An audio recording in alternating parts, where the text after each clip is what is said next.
3, 2, 1. Hello, welcome to another episode, actually, our now second episode of the MehDia Consumers. I'm Jonathan Bosco. And I am Graham Hebert, and I do want to apologize for the prolonged hiatus. Yeah, I know that for the three people who are listening to us. You stole my joke, you motherfucker. I was too fast for you, that's why. No, it's okay. Yeah, because we were really getting into it. We already had our first episode planned out, or rather our second episode planned out, or our first follow-up is what I meant to say. And but we had numerous delays. Yeah, we were wanting to get this thing going, but we just kept on getting delays just due to the moving season. But now we're onto it, and a lot of shit has happened. We're finally sitting down, and we're finally doing it, and we've heard your criticism. Don't worry, we're going to keep this one to a nice and short 4 hours long. 3.5. No, our goal is 2 hours, and which may or may not happen. Or 90 minutes is good too. Graham is the timekeeper of this one. I'm looking at my Audacity meter right now, and it's looking good. So another thing that happened, by the way, during our hiatus was that Kid Cudi suddenly became relevant again. Yeah, you were telling me last week. You were like, we got to get this done right now because he had his new album that came out. Yeah, and it was insane because I offered Speedin Bolt to Heaven almost as a joke, as a recommendation, towards the end of the episode, because this is an album I kind of quasi-ironically that I know is universally hated for perfectly valid reasons, and it's done by this pretty washed up R&B / pop / hip hop artist who hasn't done anything of really incredible substance since then. And I figured, okay, well, this is an album that nobody will have any interest in any time being, so I just want to be early innovators with this. Right. But as it turns out, it did become relevant because while we were in a hiatus, Kanye West did announce that he was doing a spontaneous collaboration album with Kid Cudi. It just bewildered me. Actually, it's funny that you say that because I have a tab open to check out all the lyrics of the songs, just so I can remind myself, because it's been a while since I've last listened to this album. Right. And there's an ad right next to it for the history of Kanye and Kid Cudi's relationship. They have a good relationship. We're going to delve into that. Yeah, they have a good relationship. And I remember there was one point during Kanye's famous Life of Pablo tour meltdown, because I don't know if you know the story, but when he was touring for the album Life of Pablo, he would frequently stop in the middle of sets and skip songs just to go on these bizarre rants, just to rambling about the music scene, rambling about African American culture, just rambling about politics. It's that was one of the rants. He infamously said something like, "I didn't vote, but if I did, I would have voted for Trump." I don't know why I did a Bill Clinton there, but sorry. Dude, when is it not an appropriate time to do a Bill Clinton impression? Bill Clinton may have voted for Trump. I don't know. Yeah. Maybe. Stick it up Hillary's ass. I don't know. But anyways, yeah. But during one of those rants, during the infamous one, the one right before he went to rehab. Or I went to a mental facility. He had this huge, hour-long rant where he's just going on and on about everything to the point where this crowd started booing. And at one point he says, why is there no respect for the greatest, the best living current artist, Kid Cudi? Right. And, everyone in the crowd just sort of politely cheered, because I don't think anyone in the crowd really cares about Kid Cudi anymore. No. But I didn't even know Kid Cudi was ever relevant.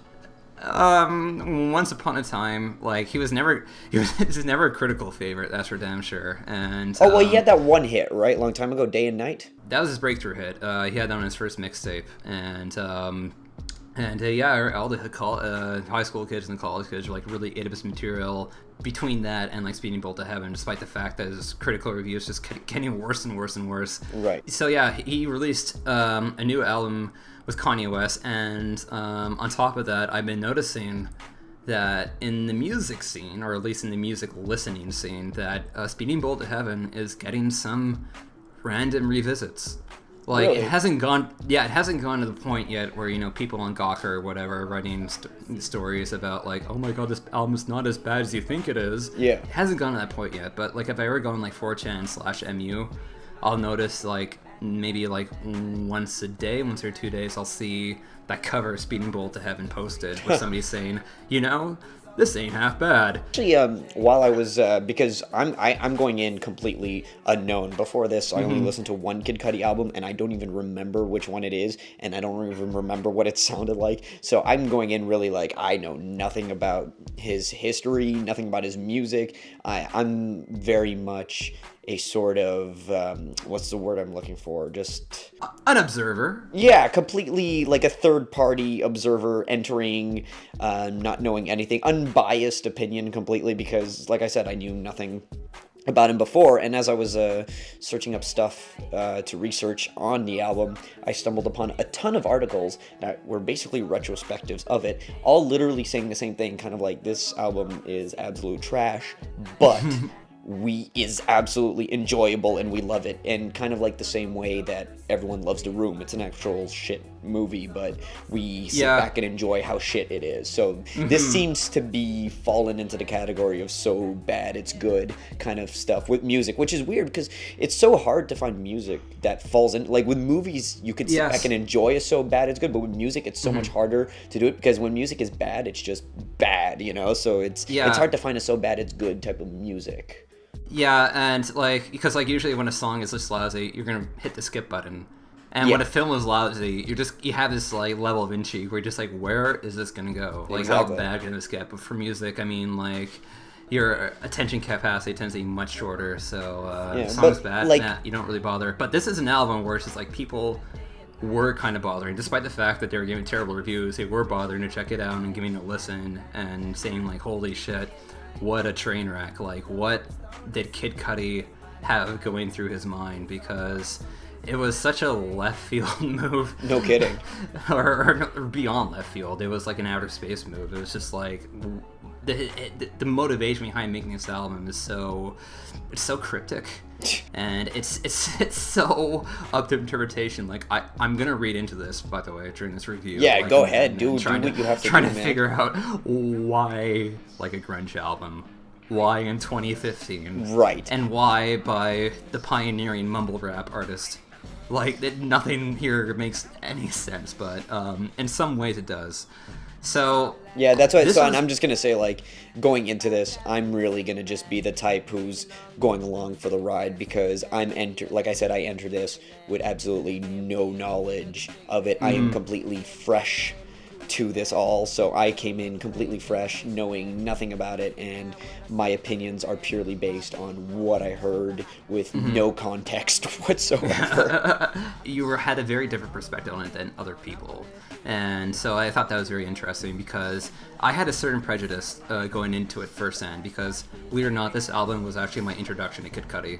Oh, okay. Like, I never really delved into like the pop rap scene until I looked at Anthony Fantano's The Needle Drops, the holy patriarch of music criticisms, worst albums of 2015, and of course number one was Kid Cudi's Speedin Bolt to Heaven, and I'm just like, well, of course it's gonna be Kid Cudi, it's just a shitty pop artist that nobody cares about. But when he was talking about it, he says, like, a grunge album. I was like, what?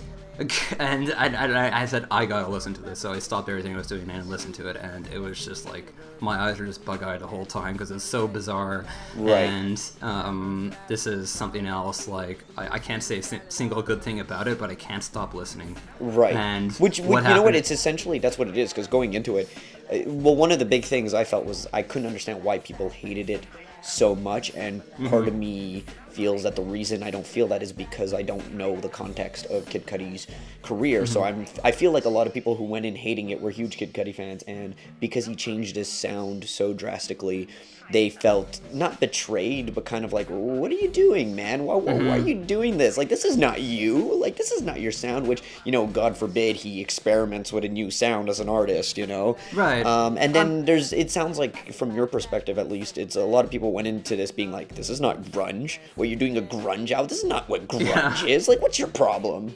So. Which is funny because, like, he never actually himself, Kid Cudi, never actually described the album as being grunge. Like, Right. when he announced, like, what genre he'd be attempting on Twitter, he said alternative.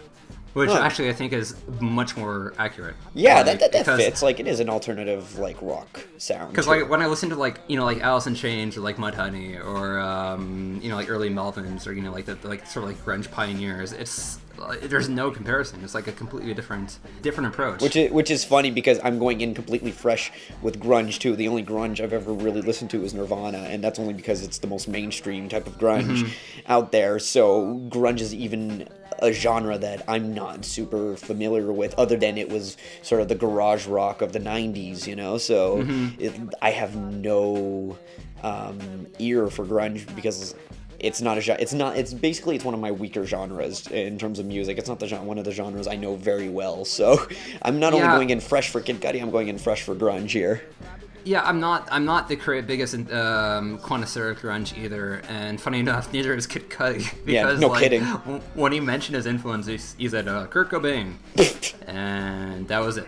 Just Kurt Cobain. Yeah, Like, because I there was think no that other. Even I know more grunge bands than he does. Yeah, like I think that was the extent of his grunge knowledge, and that was the basis of the grunge that he was sort of going by. So, yeah, it's unfair to call us a grunge album, and we're gonna probably talk about it a bit later on. But like when I was first listening to the album, of course, like I was totally on top of the shit train and saying, "Geez, how bad can this get?" And boy, did it get bad around that midpoint. But I noticed like as I was like watching more videos on YouTube of these tracks, like in plain order, that dislike bar kept on getting smaller and smaller. And the comments kept on getting brighter and brighter. Like, people are just saying, this isn't too bad. And then it started saying, like, yo, this is dope, like, right towards the end of it. But then again, that could also just be, like, filtering out the haters, so to speak. Right. But at the same time, I feel as if, like, though, like, people actually gave us a chance, sort of managed to sort of figure out or digest it a bit better. Yeah.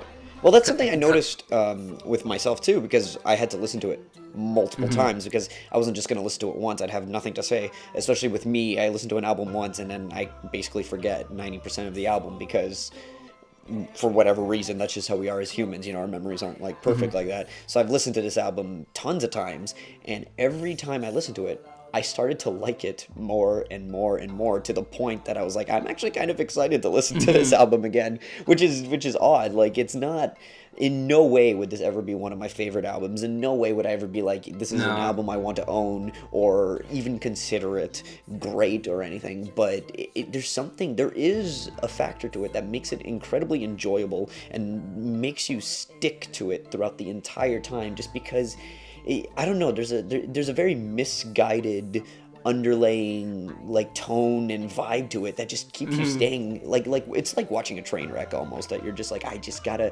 see where this is going and what's happening with it. And that's essentially this album. Like, you're just completely not in shock, but taken aback by what is he doing here, this weird experimentation that he's going through, but somehow you're just so incredibly engaged the whole time, which is such an odd feeling to have. Right. Yeah, it's like you said, like it's like watching a train wreck, and you can't take your eyes off it. And I think The Room is a pretty good comparison, because like The Room, this album is so earnest. Yeah. Like, this isn't just him being lazy and him being stupid. Like Lil Wayne back in the day, back in, like, I think it was like 2010 or something, he released a guitar rock album that was similarly universally panned. And I listened to that, and I'm like, and I can't get through it. Like, I can't get through the first track because it's just absolute trash. Like, he's not putting any thought or effort into it. It's the whole thing is just auto-tuned, and it's just poorly played. Yeah. And this album, however, takes a completely different approach, and it tries to be something, in Kid Cudi's mind, much more authentic than that. Right. And because, well, of what I understood, Kid Cudi was going through a lot of issues around the time that he was making this, and this was, for him at least, this is his incredibly introspective album where he was putting into music basically what he was feeling, like, and he was going through depression and and anxiety problems at the time, and I think you told me he even went into he had to be checked in. He was on a suicide watch list or something. That was going on. So basically, for him, this was him putting all that into music form. So there is, like you said, there's that sense of earnestness because it's coming from a very real place deep inside of him. It's just the execution of it is just so misguided and weird, and which is unfortunate because it's a very sentimental album. Like, if you really stop and check out the lyrics, it's a very deep album in terms of his headspace, but my God, like, it's just taken away from, like, all the rest of it. And I'm saying that, but I do love, like, the instrumentation in this album. I actually do really enjoy it, so it's funny, but it's just the mix of the two just doesn't, I don't know, it's, like I said, I think the best word that I can use is misguided. I've said it a few times now, and that's, I'm gonna stick to that. Yeah, like, but, you know, Kid Cudi, however, has always had, I think, issues throughout his life. Like, he grew up in pretty middle class, but the thing is that his father was pretty elderly when he had him. Right. Like, his father was actually a World War II vet, and Kid Cudi is, like, only in his 30s. So, his father passed away when Kid Cudi was pretty young, and that had a bit of an impact on his life, and I think that was probably, like, the inception of his sort of depression that he carried throughout. And, so, yeah, like, he kept on, his entire career, like, even this poppy stuff, like, it was always had a certain, more, like, melancholy, more sweet nature to it, because he kept on tapping into, I think, a more earnest place than a lot of other hip-hop and R&B artists at that time. Right. Because, like, I remember when his mixtape first dropped back in 2008, the mixtape that I got Kanye West's attention, it really caught a lot of listeners because it wasn't quite rap and it wasn't quite R&B. It was something, it was a weird in-between. Yeah, it was, like, really his own thing, almost. Hugely, like, that he invented, for better or for worse, probably for worse, he invented mumble rap. Right. He invented that style of rapping that's like a mixture of singing and rapping, in which he kind of sings sort of like one or two notes throughout the song while sort of like intersplicing like spoken word and stuff like that. And I gotta say though, mumble is a complete, like, understatement, because half the time I can't even understand the word. I have to look at the lyrics because I couldn't understand what he was saying half the time. Compared to the likes of one successor, Future, Kid Cudi has the clarity of a Harvard literature graduate. Wow.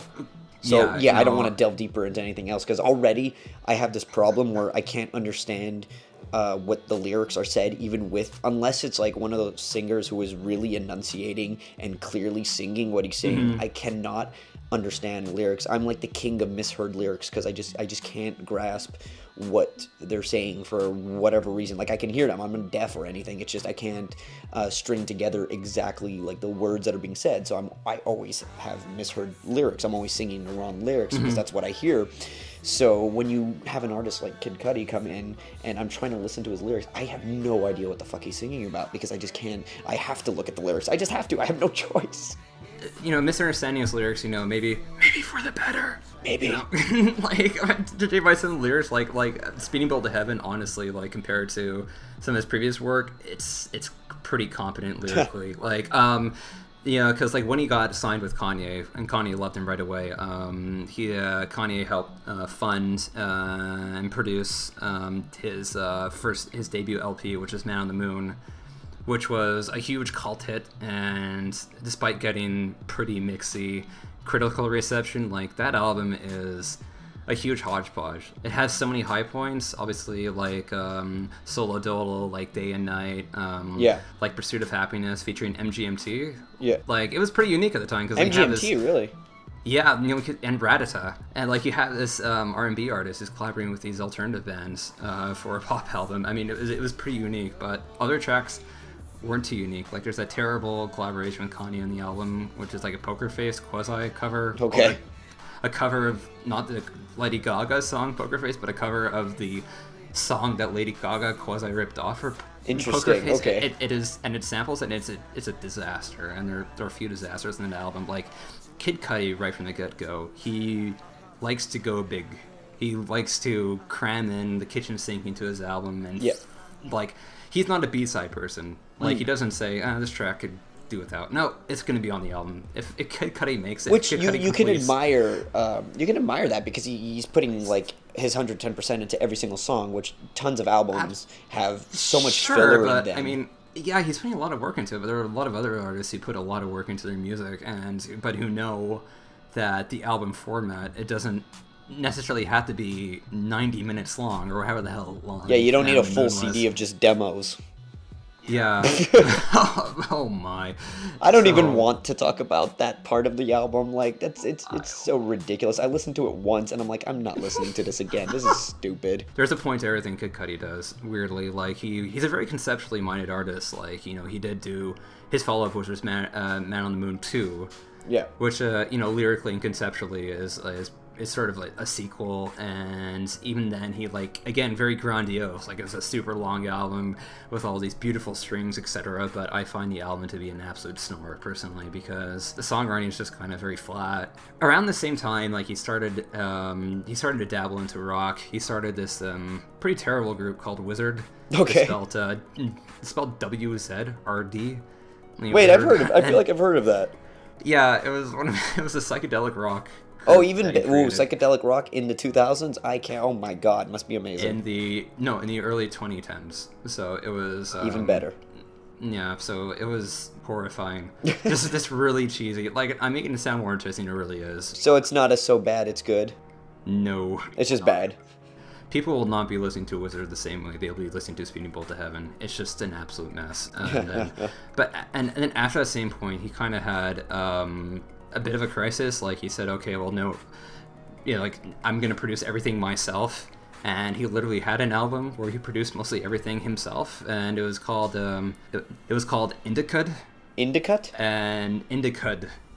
Like in the cud? Like in the cud? Like, it's one word called Indicud. It was a really stupid album name, and it was kidding. A universally despised album. I don't know. I actually like it even more than Speedin' Bolt to Heaven. I think it's pretty super duper, because he does this almost like a weird synth rap he does, because, like, all the production has not that many samples at all. It's all done, like, organically, or quote-unquote organically, with, like, actual MIDI synths, and it's so heavily compressed. Yeah. And it's pretty interesting, I'll be frank. Some really terrible cuts on there, like one with Kendrick Lamar. Oh, fun. Horrendous, you know, which is, I like Kendrick Lamar. I do not like that song. And there's one song that is just so terrible, but it's terrible in almost like a good way. It's with Father John Misty. Interesting. Okay, that's a weird mix-up. Yeah. Father John Misty is on there in the chorus singing, Jesus Christ, girl. And while Kid Cudi's, like, complimenting him with these, like, like, in the background. Like, his song is so corny, but it like, the production of it is just so weird and psychedelic and experimental. I would almost call it shoegaze rap, because it just has that same gleam of, like, bands like Blind Bloody Valentine and stuff like that. You know what? I never understood what shoegaze was exactly. Nobody does. I think it's like bullshit. Okay, fantastic. Okay, so yeah, after that, people began to start taking him far less seriously. He released another album that nobody listened to called Satellite Flight, The Journey to Mother Moon, keeping up the moon theme. And yeah, what's up with the moon theme? I have no idea. This guy has an obsession with the moon? I think it's just like... is he a werewolf? I think it's just like he has this, you know, it's like corny thing where it's like, yeah, I don't really fit in this world. Yeah. Sometimes I feel like the man on the moon, you know, sitting there all alone. Hey, you know what's a good Man on the Moon song? Man on the Moon by R.E.M. Yeah, that's a lot. That's a good. If I'm gonna listen to a Moon song, I'm gonna listen to R.E.M.'s Man on the Moon. Or what's the other one? There's no other one. Anywho, so yeah, Kid Cudi at this point, you know, after releasing another album after Indicud, you know, that nobody cared about. I'm sorry, every time you say that name, I'm gonna laugh because it's so stupid. Indicud.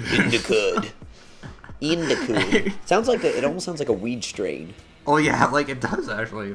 Like, I wonder if that's what it is. Maybe. Like he said, it kind of sounds. Isn't there a weed strain called indica? Yes, and oh my god, that, you know, he's a genius. Wow, we've made the connection, and now it all makes sense. Oh, Kid Cudi, how could we doubt you? Oh man, we will never doubt him ever again. He is purely amazing.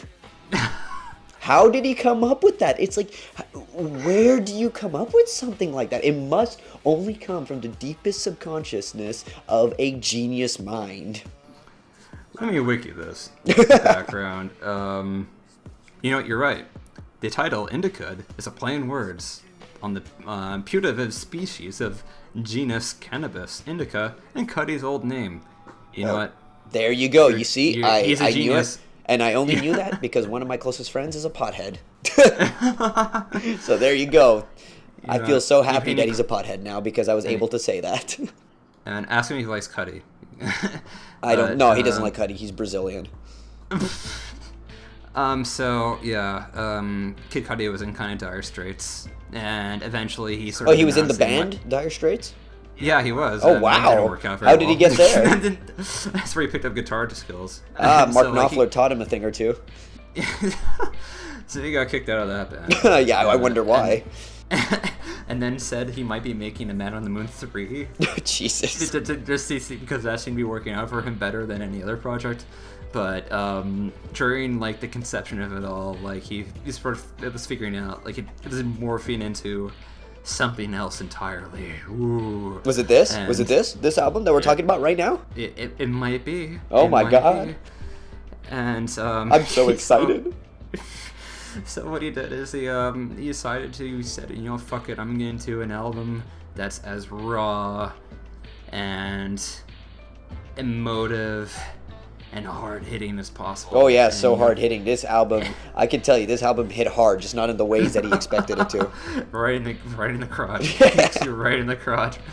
Hey, if you like being hit in the crotch multiple times, good for you. And what he did is he got whole less producers on the album, like a lot like Indica.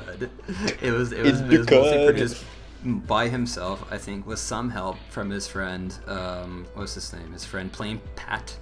Plain Pat. Plain Pat. Plain Pat. I don't know what Plain Pat was doing on this album. Are you making this up? Plain Pat is the name of the producer. He is a frequent collaborator with Kid Cudi. Like Plain Pat. His name is Plain Pat. Why would you trust anyone artistically who has the word plane in their name? Look, or is it plane like an airplane? Then I just have more questions. Why is he called Plain Pat? Is he also a pilot on his free time? No. It's plain, as in just like a plain person or like a plane of wheat. And why would you ever trust anyone as a producer for an artistic project with the word plain in their name? That's like an oxymoron almost. Like, hey, Plain Pat is going to make the music for us. It's like, oh, okay. He's worked with a few big people. He's worked with Drake, Alicia Keys, I'm just reading Wiki, Mary J. Blige, Luke Fiasco, Ghostface Killah, The Roots. Ghostface Killah? Yeah. You know who he is. I know the name. Yeah, I'm telling you, this is a genre I'm not very familiar with. So the fact that I'm even doing this album is beyond my comprehension, and I don't even know why you even suggested it to begin with, knowing full well this is not even music I listen to. So maybe it's an ego thing. Like I just want to. Yeah, stroke your ego, Graham. Stroke it. I'm stroking something, I can say that. Oh. This is becoming an entirely different podcast as we speak. Oh yeah, with Plain Pat, he decided to do a alternative rock album, and he, give Kudi credit. This wasn't fake alternative rock, like whatever the fuck, Lil Wayne or whatever was doing, or whatever the fuck Wizard was supposed to be. Like, he did a pure analog recording. Like, most recordings, even by rock artists nowadays, are usually done, obviously digital. Like, he just played the really analog. He did it with analog with 2-inch recording tape, which is expensive, and barely anybody does it because it's so cumbersome. Yeah. Hey, well then give him credit for that, because that's impressive. Absolutely.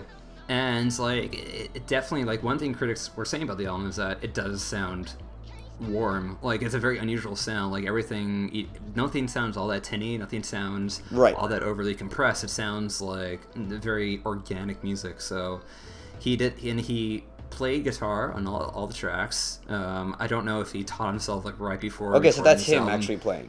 That's him playing mostly, yeah. Okay. I've been trying to I'm trying to find liner notes on this album. I can't find anything, and I had to do a bit of snooping to find out that Travis Barker, a Blink-182 fame, actually did some of the drumming on this album. My favorite moment of Travis Barker's life is when he played for the Aquabats. Yeah, that was his. That's my favorite Travis Barker, not the.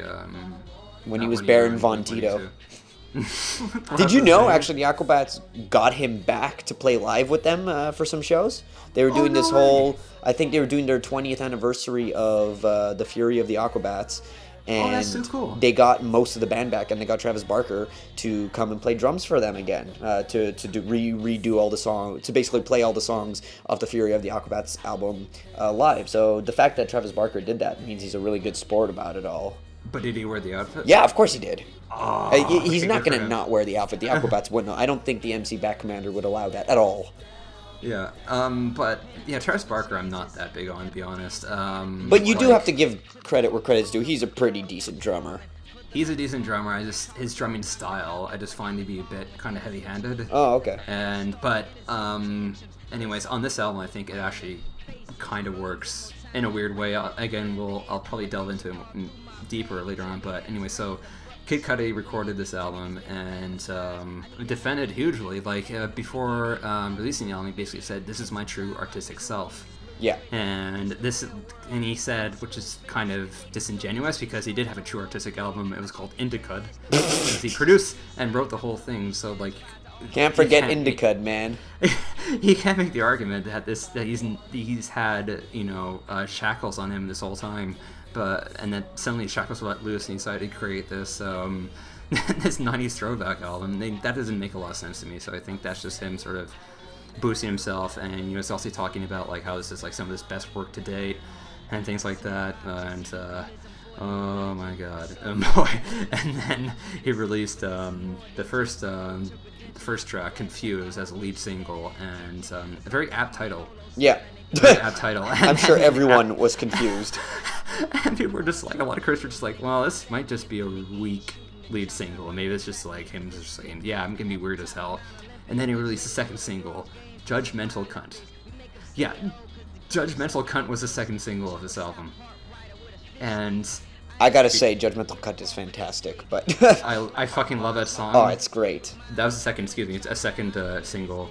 And then he planned a tour that was subsequently canceled due to various reasons, such as production issues and personal issues, which I can understand, because he does suffer from clinical depression, yeah, among other things, and but I could also imagine that probably because there's no way you can make this music sound okay live, because I'm sure right, because no, although professional. Listening to this music, there was a lot of it that I'm you know what, you could probably enjoy it live, just feeling out the music, not even listening to the lyrics. It was just because there was a few songs I'm you know what, I could totally mosh to this song. Absolutely, and which makes me wonder, why didn't he get a professional backing band like he did with Wizard? Yeah, with actual good people and go on tour. Why did he have to kind of micromanage this whole thing? I feel the reason he because like we said, this is probably his most introspective album, so he probably felt that the best way to do an album like this is if he he touched every single aspect of the album himself, right? So it truly really is his album. Yeah, and I can understand that, but it's when you're delving into a new genre, that's a bit of a risky move, right? To put it lightly, because if I ever think of other artists who have actually gone outside their comfort zones and with success, I'd probably point to Kid Cudi's friend, Kanye West, on his album 808s and Heartbreak, and this was an R&B album from Kanye West, and it was kind of known for being the first major mumble rap album, but rumor has it that Kid Cudi actually ghost wrote most of it. Really? And it makes sense because he's a featured writer on a few songs. He's a guest vocalist, but there's some tracks where he's not featured as a writer, but where it sounds eerily Cudi-like, which makes you wonder, so... in terms of lyricism, or...? In terms of just the style of it, the singing style of it, and in terms of, the production, it has that kind of, weird synth style that a lot of Cudi's music has. And it has, again, that kind of, mumblecore sort of essence to it that Kanye has never really delved that far into again. Like, he does some singing, but he's never really done like an album like that again. So it makes me wonder if it's like he heard his mixtape and says, I want to do something like this. Right. But I can't write it. I'm just gonna hire this kid who will be more than enthusiastic to maybe ghostwrite all this music for me. For sure. So I mean, that's just like. And just knowing Kanye's pull, he probably paid him handsomely for it. No, they're like best friends. So I'm sure. Oh, even better. A big deal. Yeah. Even better. So, anyways, that was a bit of a tangent. But so, yeah, this album is quite different from 808 and Heartbreaks when it was released. Oh my god! Like, the critical reception for it actually was not terribly in the rotten area. Like, it was, people didn't like it, but it was like, I think the average rating for it on Metacritic is like maybe 40 something. Yeah, it's 44 on Metacritic, which isn't completely awful. It's not completely awful, but when you look at the user score, it's 2.5. Well, there you go. Like with the users, like, or just like average music listeners, they really reacted to it negatively. I think that's best exemplified. I find that really exaggerated. Like, I remember watching Anthony Fantano's review of it, and he gives it a solid 0 at the end. I'm like, get out of here. 0? That's a bit much.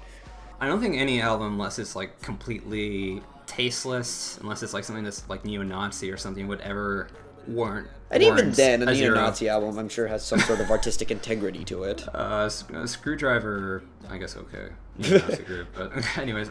I'm not saying that in support of neo-Nazism. I'm saying that in support of music, period. Yeah, same. No, but what frustrates me about his review, like, the review in and of itself is, like, very entertaining. I think it's, like, known as, like, one of his most watched and most enjoyed reviews, but he paints this album with, like, way too broad of a stroke. Yeah. Like, he says, like, oh, this is what Kudi's doing throughout this album, and while he's just, like, doing a lot of repetitive riffs, and he's just singing terribly, etc., and he's just lost his mind, as he famously said. Like, yeah, like, that was a big thing he kept saying in the review. Kid Cudi's lost his mind, Kid Cudi's lost... And I'm watching his review, I feel... He did it more for comedic effect than an actual full-on review, which I'd be fine with. That I can be like, okay, now it makes sense you give it a 0 and stuff because you're just playing it up for laughs, right? You're making it entertaining, your review, because he does make it very entertaining. He's putting on a bit of a show in this review. But yeah, I don't think... someone even mentioned he did one of those debate, what are they, the Fight Me segments? Oh, like where we ask fans to say stuff that's unpopular or whatnot. Yeah, exactly. And one person said, "Oh, if we had removed the Beavis and Butthead skits, it would be a much better album." And he's like, "That is so true." So, whoa. So I do think, to a certain extent, he actually thinks it's better than a 0, and he was just doing it for comedic effect. Probably was doing this for exaggerated effect, like kind of like when he gives like a certain album, let's say like a 10. Yeah. Like, I don't think he deep down thinks like this album is absolutely flawless and revolutionary. It's like more for him, it's like a symbolic kind of thing. Yeah. Like, I'm gonna give this album a 10 because this is an album that's gonna hold the test of time, that does everything it should do right. That might not be perfect, but whatever. But you know what? Even then, it's hard to say. Like, what music is so.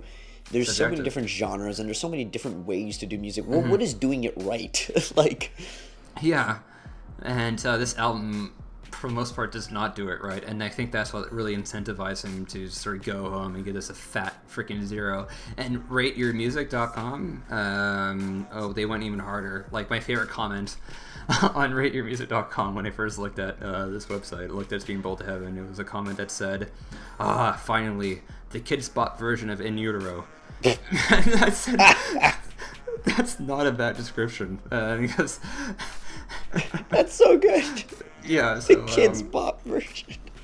So, let's start talking simply about the Kid's Bop version of In Utero. Let's put on this double CD and throw away the second CD, because I am not talking about that. Okay, so, track 1, it's 2 songs, so already this album is kind of confusing.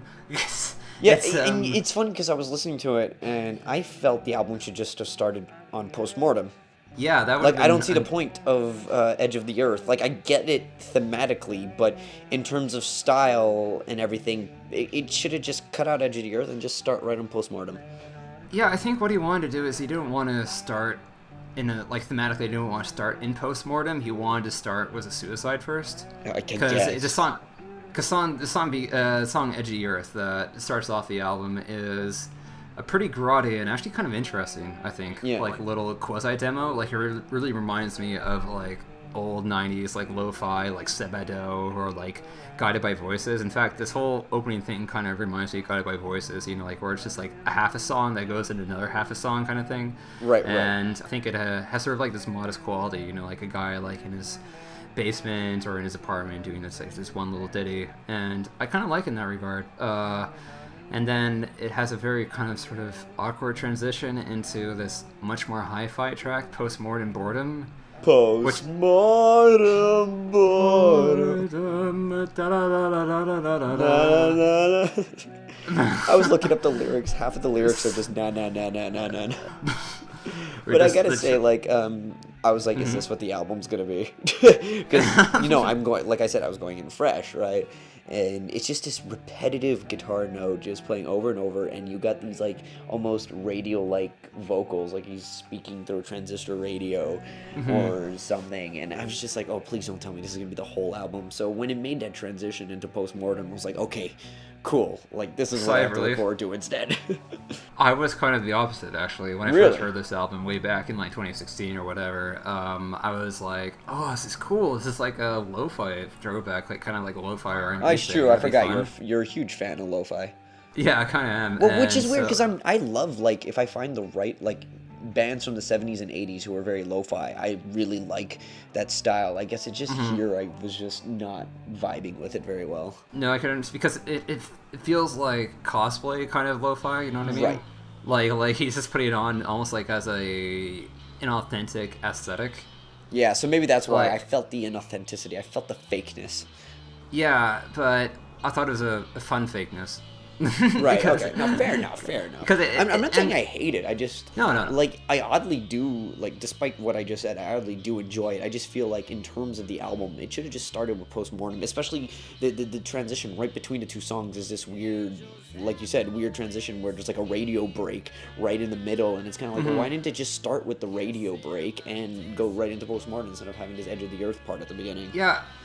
And it has that weird sample from Night of the Living Dead, I think it samples. Okay. And it makes no sense to me. You just hear that with like the sound of like Kudi, I think, like starting a blunt or something of a. Well, Night of the Living Dead makes sense. It's a zombie movie, and it's supposed to be undead. Idea that's going on through this whole album is him again being empty inside like a zombie.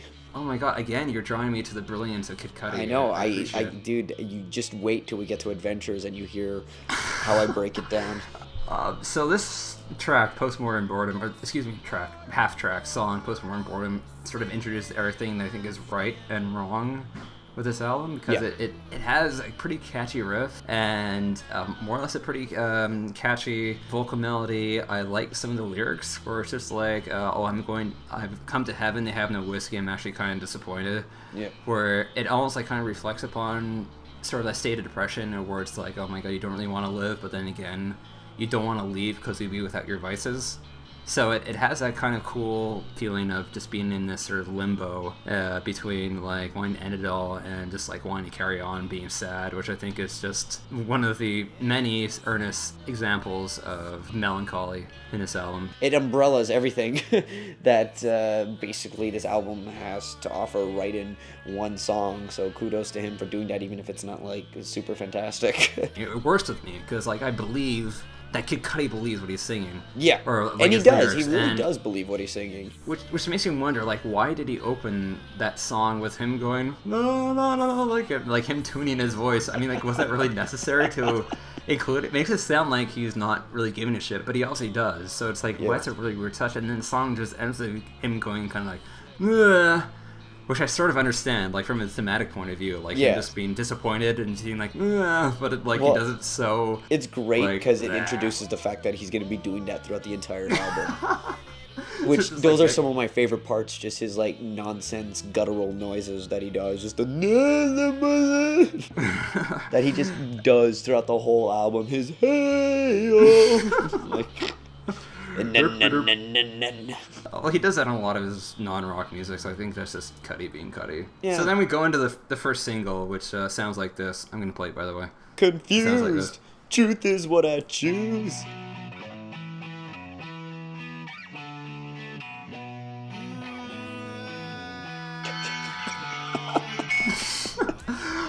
that never fails to put a smile on that face. Just especially his like, yeah. So yeah, Confused. in case anyone's wondering, Heal I never do. Oh, I particularly love the lyric. Seems my color is blue. Like, wow, talk about the most cliched, like, one-dimensional lyric you can come up with. These walls aren't talking back. I might as well paint them black. I'm out of ideas.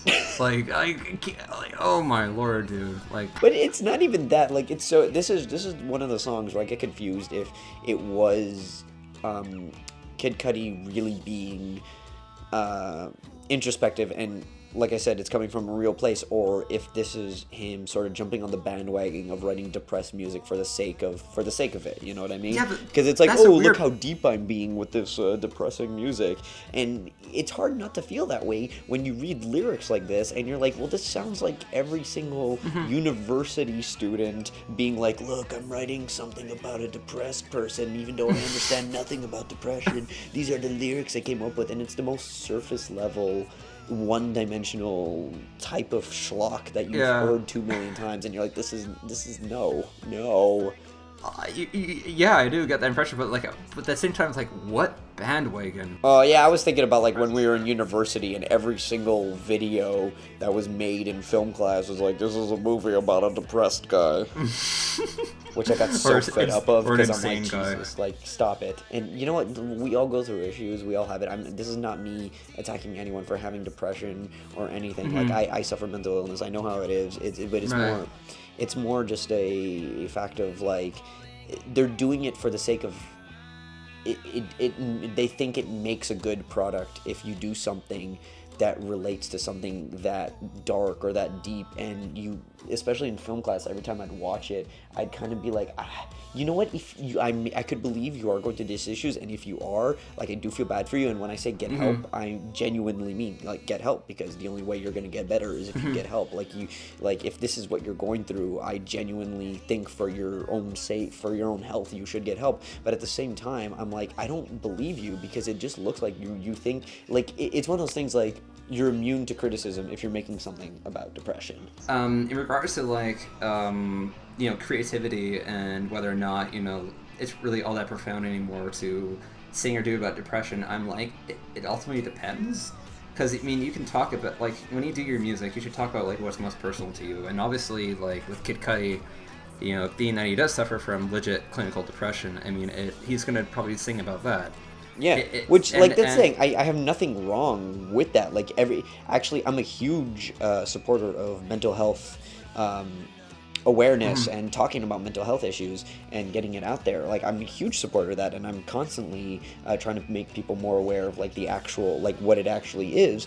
And so I love it when people are actually talking about it. For me, it's the execution of it that's really important, because when, like, that's why I go back to, like, when we were in university and all these videos about people making videos about depression and stuff. It's the it's not the topic that I have an issue with, it's the execution of it, because it's almost continuing the sort of stigma behind it. You know what I mean? Like, you're portraying it in such a one-dimensional way that you're continuing to make people believe that, let's say, like, something like depression is what it actually isn't, and you're continuing this odd belief, because instead of making something that comes from a real place and as more of an accurate portrayal of what the issue actually is, you're making something that is so over the top and exaggerated. Like, it's not that your movie's about depression, is your movie is just depressing, period. And it's like such as overweighting thing, like blackness and darkness, and it's like, sure, like, symptoms of depression, you do feel like an emptiness to you inside of you, but an accurate portrayal of it is not that. Yeah, I do agree, because, like, there's a difference between making music that's depressive and making music that's just woe is me. Yeah, and some of this album, I think, is actually genuinely depressive to an effective degree, but a lot of it is just, like, this track, lyrically, woe is me, Yeah. And, like, if you look at, like, what I think really depressive music sounds like if you ever hear, like, what Kurt Cobain was working on before he died, it was very interesting, because it wasn't just, like, oh, I'm cutting my wrists and stuff like that. It was a lot of it was pretty experimental. I mean, I don't have clinical depression or anything, but I've been depressed, like a lot of people, and I know it's like when you're depressed, it's it's not, you're not sitting in a corner crying and thinking about everything that's wrong in your life.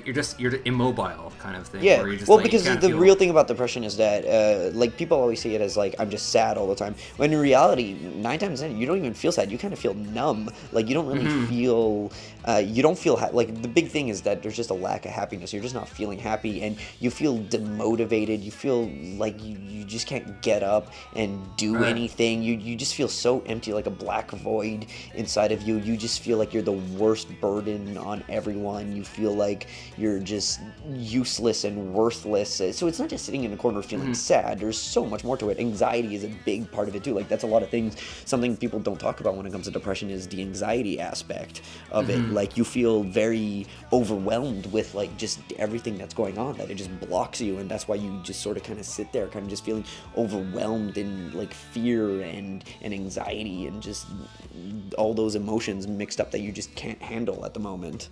Yeah, and which I think, that's a very good explanation, by the way. And Thank you. Which I think is like, which I think the title track of the album, when we get to it, I think that track, I think, really communicates that pretty well. Yeah. Just that voidness, that immobile nature to it. And this track, however, does not. It's a catchy as fuck tune. Like, I could understand, like, why this is the lead single, but the more I listen to it, the more cringy those lyrics get. Lyrically, this song absolutely sucks, but musically, I love it. Yeah, and it's one of the few tracks, by the way, on this album that has an actual bridge to it. Yeah.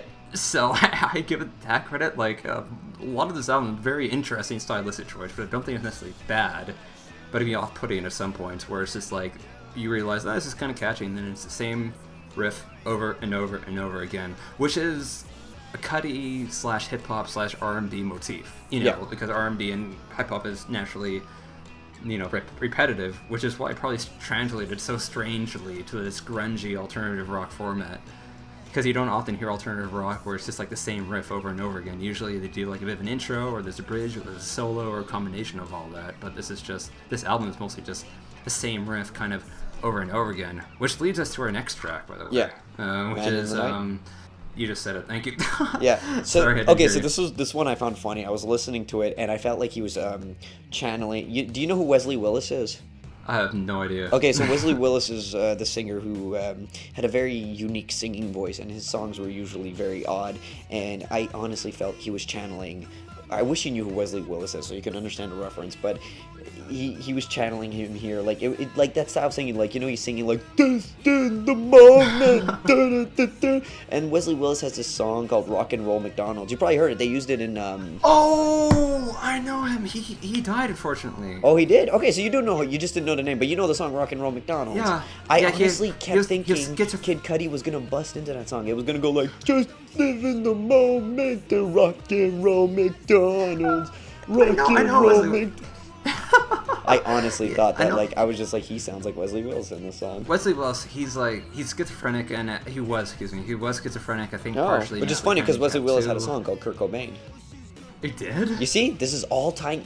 Oh my dude, god. Dude, the genius of Kid Cudi is coming out. He channeled Wesley Willis, who sang a song about Kurt Cobain, and he had schizophrenia as well, and all the mental illnesses. Dude, this just keeps getting more genius and genius as we get on. Oh my god, it's like we're unraveling like a David Lynch film. Oh man. we're realizing where all the symbolism fits in. That's amazing. The discoveries we are making are insane. Yeah. So this song is, that's a perfect description. This song is Wesley Willis with a guitar and a drums. And to be honest, like, this song I think is like genuinely enjoyable. Like, yeah. And this is where the production I think on the album sort of comes through.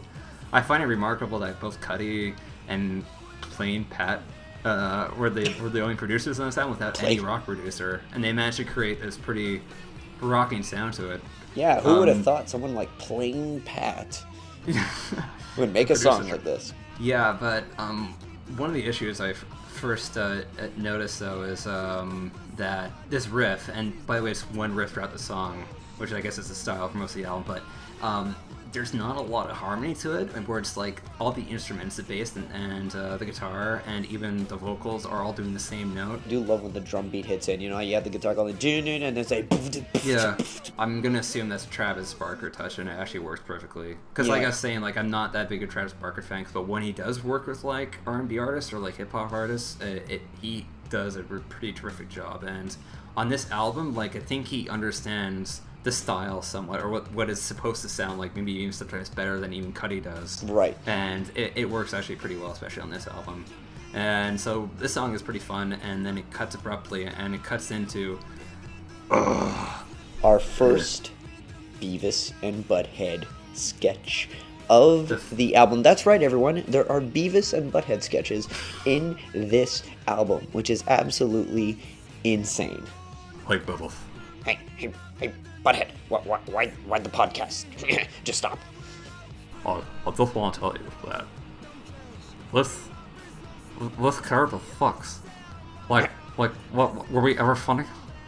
I don't know. I find we were pretty one note. Like, do we, like, add anything to this album, like, at all? No, I don't. Butthead, what are we even doing here? Why did Kudi even call us? I didn't even know he was a fan. How are we even relevant anymore? I don't get it. What are we doing here? Anyways, that's about as funny as these skits are, by the way. That's essentially it. It's just Mike Judge doing his absolute best to recapture his two most famous characters outside of King of the Hill. And doing terribly. Like, I've never found Beavis and Butthead all that funny. Like, sometimes when they're making funny music videos, it's amusing. I've never laughed out loud watching them. Yeah, I understood, the whole show, the reason why it was so popular was because it really was representative of, like, that generation of, like, the MTV kids, and it was mocking them, which, you know, Mike Judge, as we all know, his satire is pretty on point in terms of mocking various groups of people. It's just he did a much better job with King of the Hill, I find, than Beavis and Butthead. Usually. And I think King of the Hill is a lot better or more honest to Mike Judge's sense of humor, because King of the Hill itself, it's not laugh out loud funny, but it never really had to be. It was more just, it was kind of like a weird, warm kind of funny you feel like in your gut. But Beavis and Butthead, like, these characters, they're so on the nose, they're so one-dimensional that it should be kind of like a like slap your knee kind of funny, but it never really got that at level because Mike Judge can't really write comedy that way. Right, like, because his comedy's more dry, that's why. But like, it's just like, I don't. What do they add to this album? Like, I understand, like, oh, it's 90s, it's a 90s sounding album, so I'm gonna have these two 90s characters that people are gonna remember. Yeah, but all they do is they just say how awesome Kid Cudi is over and there's like, hey, Butthead, Kid Cudi is so awesome. I gotta love Kid Cudi. This album kicks ass. Hey, you got shrooms? Are you gonna give me? That song's freaking me out. It almost sounds to the point. Apparently, Kid Cudi had a word in writing these skits. Really? Which is like, no, oh I'm not god, surprised. like that's embarrassing. But because the praise is so almost on the nose and sarcastic. Yeah. Because at one point, Beavis like, hey, Butthead's just like, hey, Beavis, rock and roll was not dead. Like who? Like, at what point would Beavis, like, Butthead ever say that? Like, well, I don't know the characters well enough to be able to tell you what they could and could not say, but I just feel that Butthead was supposed to be the stupid one, which is why it makes no sense for Butthead to be the one who's speaking so eloquently. Like, they make a joke later that he's just taking shrooms the entire thing, but even that doesn't make any sense. Or when he goes to see a psychologist because he's been taking shrooms. No, it was a counselor. But oh, sorry. That's a worse skit. But, like, yeah, then it's just like, this could be the greatest album ever made. And they start laughing, like, unless they think, like, Mike Judge is laughing. He was brought in to record this, and he's listening to his album, and he's probably like, oh my god. What am I doing here?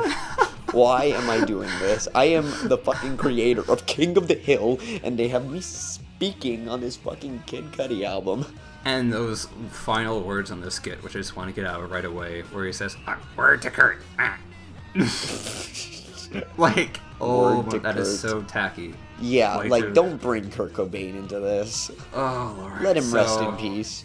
Weren't you the one who was also saying it would have made more sense if, like, Hank Hill appeared on this album? I think I would, because, like, you're like, what is this? And, like, maybe Bobby is, like, trying to explain it, like, it's the new Kid Cudi. Like, oh, that's not. I'm sorry. That's supposed to be Bobby. After a million cigarettes, so he's like, it's a new Kid Cudi. What the fuck, is Bobby possessed by a demon? Bobby, what's wrong with your voice? It's the Exorcist version. Hey, listening to Kudi and praying to Satan, and it's suddenly, ah! Black boy, right? Oh, that is fucking hilarious. So, anyways, yeah, it would make more sense because it's just like, because there's no way these two guys would not be making fun of this music. Yeah. Like, if they were in front of a television, there's a music video. By the way, no music videos for this album. Really weird. But if there's a music, yeah, there's no music video for this album. But Yeah, if because there was a music... the thing is, it's like the Beavis and Butthead sketches, it almost sounds, there's like an arrogance to it, right? Where it's like, he has these two characters going like, oh my god, this is so awesome. And it's kind of like, why would you have people, like, what kind of self-important, self-entitled person does that on an album, going like, yeah, look how amazing I am, and has like characters say how amazing he is? Like, why would you do that? The Hank Hill thing would have made so much more sense and would have actually been much funnier, because it would have been showing the contrast of a generation who somebody who doesn't understand what he's doing, which is basically the entire audience of this album anyways had no clue what he was doing. So at least when the Hank Hill sketches came on, they would have been like, you know what, Hank Hill, I understand you too. Like, and it probably would have been much better. That's attributable to just like Kudi's general sense of arrogance, which actually kind of like undermined some of like the more self-deprecating qualities. Yeah, of the because it's album, almost like he's stroking his own ego. It's ridiculous. Anyways, so that script is over finally, and then we're into Screwed, which is the song that goes like this. Just gonna remind myself. Yeah, that's the one. Yeah, I remember. I so like it goes the like song. And then he, of I course, actually- my favorite of his guttural voices. Hey, It's so unneeded. Like, there need to be somebody in the studio. Like, this is the problem for most of this album. There need to be somebody in the studio to say, Kudi, that's not needed. Or, Kudi, that sounds kind of stupid, to be honest with you. Like, there need to be somebody there saying, the AOA, like, forget it. Beavis and Butthead, forget it. Because so far it's not sounding all that great. Like, Kudi needed to have somebody in the room to talk down to him, and he didn't have that. And we have this undisciplined album where even something like this, which actually has a really cool kind of melancholy guitar line that's really nicely produced, by the way. I like the way the volume goes down, and doesn't go down in such like a hasty way. It actually really fits with the mood. But the AOA, what the like, what is that supposed to add to it? I have no idea. It seems like it's from a different. It seems like a bad like YouTube mashup. So in my notes, I wrote that this song is a callback to some of his early material, because at one point he says, "Just a kid in the moonlight," kind of thing. Because like, you know, he loves the moon for some reason. He has a moon fetish. He, you know, jacks off onto the moon. Well, he had to include model. his moon fetish at some point, right? Yeah, of course. It's a pretty fillery track, but I think by like alt rock standards, it's a pretty decent fillery track. Like, it doesn't outstay its welcome. It's only 2 minutes 30 seconds. And then that's all I have to say about it. So then we go into Fade to Red. It's a song that goes like this. 1 second. Wait, whoop. You having trouble there? There's one that goes fall in the ditch, put out the rain. Yeah. This is one of those songs that I couldn't understand a word that he was saying. Like, I couldn't. I was trying so hard, and I just couldn't understand. It was just gibberish, just complete gibberish. Like, the indestructible lyrics, I'll be honest, like, I think this is one of the more earnest grunge efforts. Like, again, like, I think Kudi was correct in calling this alternative as opposed to grunge, but this is a song that comes closest, I think, to being like pure grunge. Yeah. In a way it's concocted, because like those indestructible lyrics, like they were listening to like Mudhoney, like or some of that like late 80s grunge, or like even Nirvana's first album Bleach. It'll have that kind of like where it's going to be really fuzzy and really kind of like out of control. Like, I love the break in the song where you hear that rhythm guitar stop and he suddenly goes into lead guitar that's absolutely sloppy. Because I was like, at that point I'm like, wow, that's actually legit rock and roll. I'm surprised to hear that on this album, but yeah, like this is one of those songs I mentioned that you could probably mosh to very easily. Yeah, absolutely. And the drum work is, like I said, minus the fact that I couldn't understand what he was saying, instrumentally, musically, I was like, this is just fun. It's a rockin' tune. Like, I could just sit back and enjoy this. And the drum work is pretty good, but for me, it has some of the same problems as Man in the Night, where it's like everyone's playing the same freaking note. Like, he doesn't have a good sense of composition. He obviously listens to Nirvana a lot, because Nirvana was a band that did not have, you know, lead guitarists. It just had a rhythm guitarist that sometimes work as lead, but Kurt Cobain did that to much better effect, or at least the band did, because you don't have many songs outside of Bleach, maybe, where everyone is performing the same freaking note you know, and it just sounds really kind of awkward. Well, I mean, Kurt Cobain knew what he was doing, right? Yeah, and Kurt Cobain, you know, he wasn't the best guitarist either, but he had a good sense of pop sensibilities, and Kid Cudi does as well. But some of these songs are just way underwrought. Like from an objective point of view, I'm just like, oh, it's pretty weak. Like, it's one of those songs that, like, you can have a fun time listening to, but it doesn't really have much to it. No, and you're not going to be humming it after you listen to this album. There's some songs you are, but not this one. So then we go into a really interesting piece of work.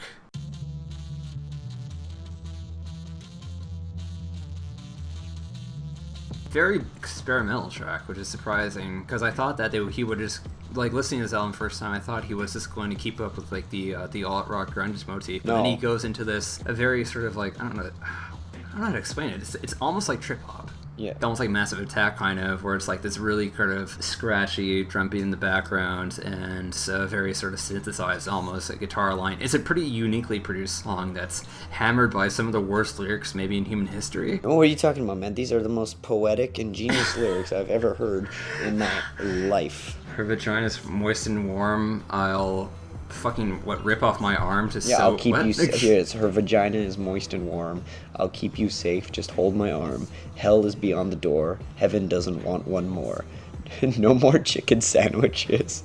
Yes, I'll pay for the damages. Oh Lord! And then he goes, I explore through the galaxy nightly, numb my body. Accept Like, yourself. Accept yourself. Exit yourself. Access yourself. It is so try hard. Like No, you know what? You say that. But I've got an analysis for you, okay? Like, no more chicken I'm all ears. sandwiches. Yes, I'll pay for the damages. This is Kid Cudi dealing with his past issues of homophobia. Now, remember that whole issue? Yeah, remember that whole issue with Chick-fil-A that occurred where they had this huge backlash due to homophobia or whatever, and everyone was, like, really against Chick-fil-A, like, protesting them, like, don't go eat here and stuff. So that's where the chicken sandwiches line comes from. No more chicken sandwiches. This is him basically putting away his homophobia. Yes, I'll pay for the damages. He's taking responsibility for his actions from the past. Oh shit. Yeah. You know, you might be onto something deep and significant. You know, because like Kid Cudi is actually friends. Yeah, as you know, he's close friends with Kanye. We talked about it a little bit. Yeah, of course. And Kanye is very unique because he's one of the few hip hop artists that have spoken out against homophobia in the hip hop industry and in the hip hop, I guess, art form. So maybe Kanye kind of swayed Kid Cudi to put in some of this very touching anti-homophobia, lyricism into the song, and it makes a beautiful tribute. There's got to be way more to the song. Like there is more to this song. It's just we have not seen it. Everyone's been taking all his music so literally, but if you really stop and look at it, I mean, like there's so much depth to it. Like remember, it's the genius of Kid Cudi. He's a genius. Yeah, and like, it fits so perfectly because the song is called Adventures, because this song, in case you haven't noticed, has no narrative structure, but that's not necessarily a bad thing because it just means more variety and more lyricism. I mean, in one single verse, he talks about, a wet, hot pussy, and then he just goes on to talk about, how he won't be able to get into heaven because he's a piece of shit, and then afterwards he talks about, chicken sandwiches. It's almost like he's just going from like this heteronormative idea, and then he just goes into sort of self-hatred because of sort of like heteronormativity, and then he sort of works that into homophobia. I mean, it's just like a beautiful train of thought. But it all works. That's why he's going to hell, right? Because instead of going to heaven, because he was so homophobic. That's why. You see, it still relates somehow. There is a stream of consciousness that works. Or it's just a really shitty song. Yeah, we're probably just talking out of our ass right now. Well... Well, that's the that's the secret of criticism. But this song's kind of a lyrical disaster. I mean, it's pretty interesting. It wears out its welcome, I think, far too early. It's like 5 minutes long, and it really doesn't. Like this song, every time this song came on in like the 10 times I listened to this album, I just couldn't wait for it to be done. This was just, it's a mind trip, but in the worst way possible. Like in terms of pacing with the album, like I don't think that its placement is all that bad, but given its length and given, of course, its following skit tacked onto the track that pushes it, I think, beyond the 5 minute mark, it's just real tedium. And about that skit. Hey, Butthead. Hey, what are we even doing here right now? Why did we appear a second time? What are we gonna do? We're just gonna, here, let's trip on some mushrooms. It's so stupid. Like, what's going on? I think what happened is that, like, because, like, there needed to be some sort of gratification towards, like, the lyrics of this track. And because, like, and he just, like, talks about the lyrics, like, in depth in, like, a really eloquent way, as if he's, like I said, like, he's kind of gratifying Kid Cudi's sort of artistic vision and saying that maybe there's some sort of essence to this, or there's some sort of depth and artistic integrity. No, there really isn't. And no, there isn't really. And then there's one. And then of course it goes into a drug sketch, which isn't necessarily totally out of the Beavis and Butthead character. No, I mean they are like they're taking shrooms, which is totally believable as their characters. It's just the whole. Why are they loving this album so much is still the question that we keep asking. But I have to say, like, at one point, they say, "Here, what else if these shrooms like Kudi gave us?" Kudi, you just gave illicit drugs to 2 minors, in case you didn't notice. Wait, are they minors? Really, are they under 18? They're like 10th or 11th or 12th graders. So Oh, it's right, like their right. ages, Okay. like, Sorry, like I wasn't 15 I never really watched the show. I just am familiar with the phenomenon that is Beavis and Butthead. So anyways, this track is followed up. This is where, like, conceptually the album gets, like, really dubious, because this mellow sort of trippy track is followed up by an even mellower and even trippier track. Oh yeah, the super creepy like nursery rhyme. That's what I called it, the nursery rhyme, because he starts it off with the "Mary, Mary, quite contrary." Yeah, and this song appropriately called "The Nothing," by the way, and yeah, it does start with.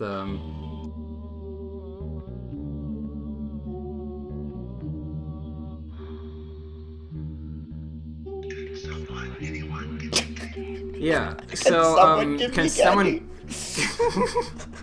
He really needs drugs. I guess that's what the song is. No, he means about. Literal candy. Okay, he wants a starburst, man. That would be even better. But this song sucks. I'm saying it has to be a parody. I mean, like as much as it sucks, I kind of really like the whole, like, what he's doing with his vocals and everything. There's something odd to it that's intriguing. It's not good, but it's intriguing enough for me to be like, what is happening here?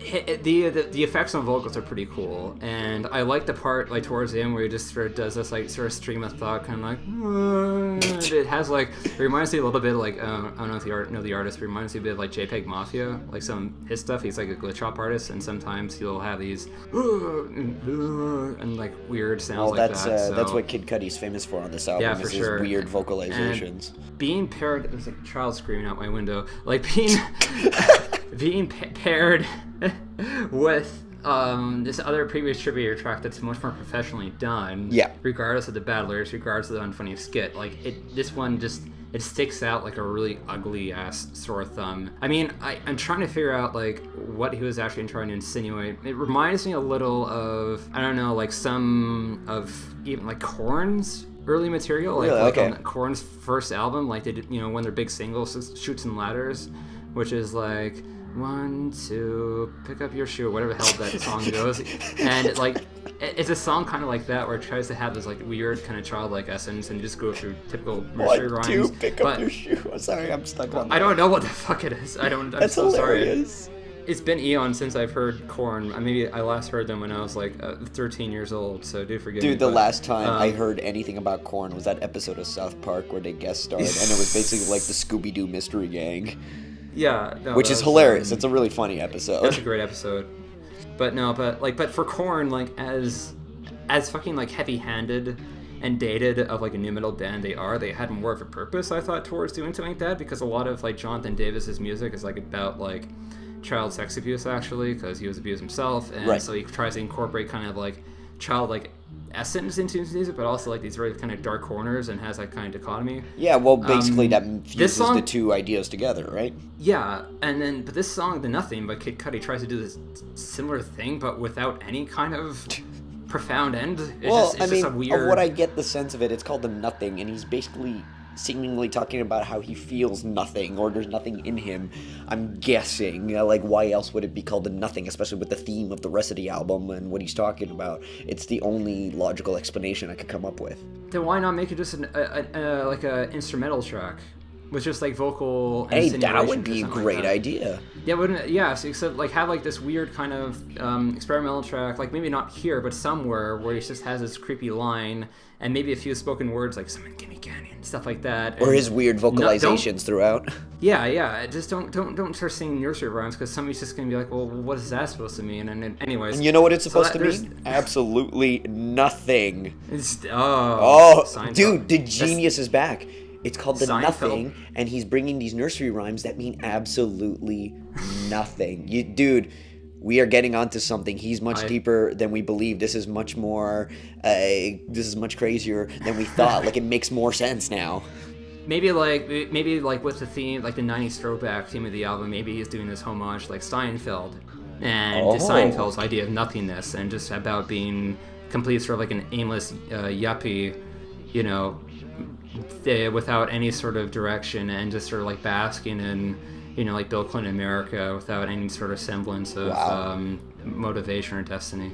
Yeah, that makes even more sense than anything we've said so far. Anyway, speaking of makes sense, or not speaking of makes sense, the next song is called Amen. Is it Amen or Amen?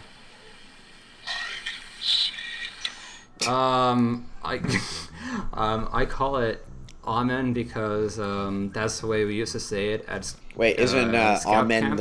isn't Amen the little kid that stole your phone? No, that was Ahmed. Oh, sorry. Yeah, no, it's okay. I say Amen because like when I was a scout, we used to do our prayers during mealtime because Scouts is a Christian organization, and like afterwards you always say Amen. And we say Amen because that's like the more archaic, like right. King That's James like the old Bible. school way, like the whole Amen. Yeah, so we'd say it like that. So I'm used to saying Amen. I don't know. I've been saying Amen my whole life, so maybe I'm wrong.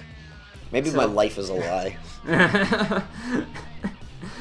So I wouldn't put too much thought into it. I mean, I don't think God really minds. God probably does really mind this song. I mean, my first note I have for this song is this track can go to hell. That's the which is fits the Amen theme, I guess. But The only thing I really wrote for this track was he's trying way too hard at this point to be grunge. Like this is him. Yeah. I feel like in this track specifically, he's really trying hard. It's not even him being like, I'm gonna do grunge. It's him like, what does grunge sound like? Okay, I'm gonna copy that, you know? right, Like, and he puts it, he maxes it out to almost 11, and it's try hard. It's very try hard. It's painful, and the worst part is that it comes, only a few placements before Judgemental Cunt. Yeah. Which is a very similar track that's like 1,000 times better than this ill-conceived, underdeveloped schlock. Yeah, it's a very forgettable track. I don't even know the melody. It's like, dude. Yeah, like if you ask me right now to sounds say like a anything jam. about this track, I don't remember shit other than what I wrote here. It's a jam. Like there's some tracks like on the demo disc that are more developed than this, and it's like, why did you put this here, and why do you put this here before Judgemental Cunts? And you undermine the value and the actual enjoyability of Judgemental Cunt by having this piece of shit here. Honestly, this is one of the only tracks where the drumming is really bad. Like, maybe it's Travis Barker and trying to keep up and trying to figure out what the hell this song is supposed to be, but the kick is so annoying that and those cymbal crashes are so corny, and just to have just like this high school battle of bands quality. It's just it's kind of a shame that all of that kind of fails, because the topic of the song is one that I stand behind so well. It's because I was looking at I did my research a little bit, of course, and I looked at the lyrics and stuff, and it's basically all about phony people, like calling phony people out, you know, like he like the lyrics, there's like, yeah, I know you're wearing a mask, get out with your phony ass. Again, he's very on the nose with all this, but like, I love music that calls people out on their bullshit and their phoniness and their fakeness, especially someone like me who's dealt with a lot of people in his life who are phony fakes, and I've been on the receiving end of that many times in my life. Same. So I absolutely love anything that calls people out on this. Just another thing of, what we were saying in the Inception review. Remember, great idea, poor execution. Yes. And But, this is one of those, because I love it. I love the idea behind it. Just, Jesus, what the fuck are you doing? Right. I feel like similarly, but then again, you have, again, the track Judgemental Cunt, which is about the same thing, where it's basically just trashing, like, these passive-aggressive and condescending people that probably... that Kid Cudi has likely encountered much throughout his life. So, I mean, again, like, even thematically, this track is just like a very, very, very, very, very inferior version of Judgemental Cunt. Yeah, and that's true. I don't understand what it's doing on this record. Like, this is like the midpoint here, I think, is where this album probably lost so many critics and where people just stopped paying attention because it was so... Yeah, it's funny you say that. Structured. It's funny you say that because every time I listen to this album, it's always around this point where I start to completely phase out. And the only reason I listened to the album so many damn times was because this second half of the album, I just had so much difficulty staying focused and engaged with it. And not to say that... Well, I mean, to say it is crap, but but I couldn't stay hooked anymore. Like, the first half of the album so far has been quite the ride and has been enjoyable for the most part, and the second half there's a lot of forgettable music on it, which is a shame because my favorite track is on this side of the album, which we'll get to when we get there. So I don't know, it's just such a weird thing where half the album, it may be crap, but it's super enjoyable, and this half you just phase out. You start to phase out because it starts to blend in together almost. For me, it's not so much the second half of the album. For me, it's like, I don't know, like the third quarter or like the middle third of the album where it really hits a snag. But like, I find that the last two tracks in the album are actually pretty effective and pretty consistent and enjoyable. Okay, so yeah, I rephrase. I said second half, but by the end of the second half, it's true. Like, I do get caught back in, especially when we hit my favorite tune. Like, after that, I'm usually good. So yeah, sorry, I'll rephrase that. It was really this section of the album, like starting from Amen all the way, I think, to Wedding Tux. I could be wrong, but let's go on to the next track. Yeah, which actually the next track, like when you stop and listen to it, because that's the thing. Like, this whole section, I feel the tracks, like I said, you just get lost within kind of the noise of the tracks. But once you start to really stop and listen to them, they're actually not, other than the last one we just talked about. But like, Handle with Care is actually pretty decent, I find. It might be my favorite song in the album. Really? Yeah, I'm just gonna play a little bit of it.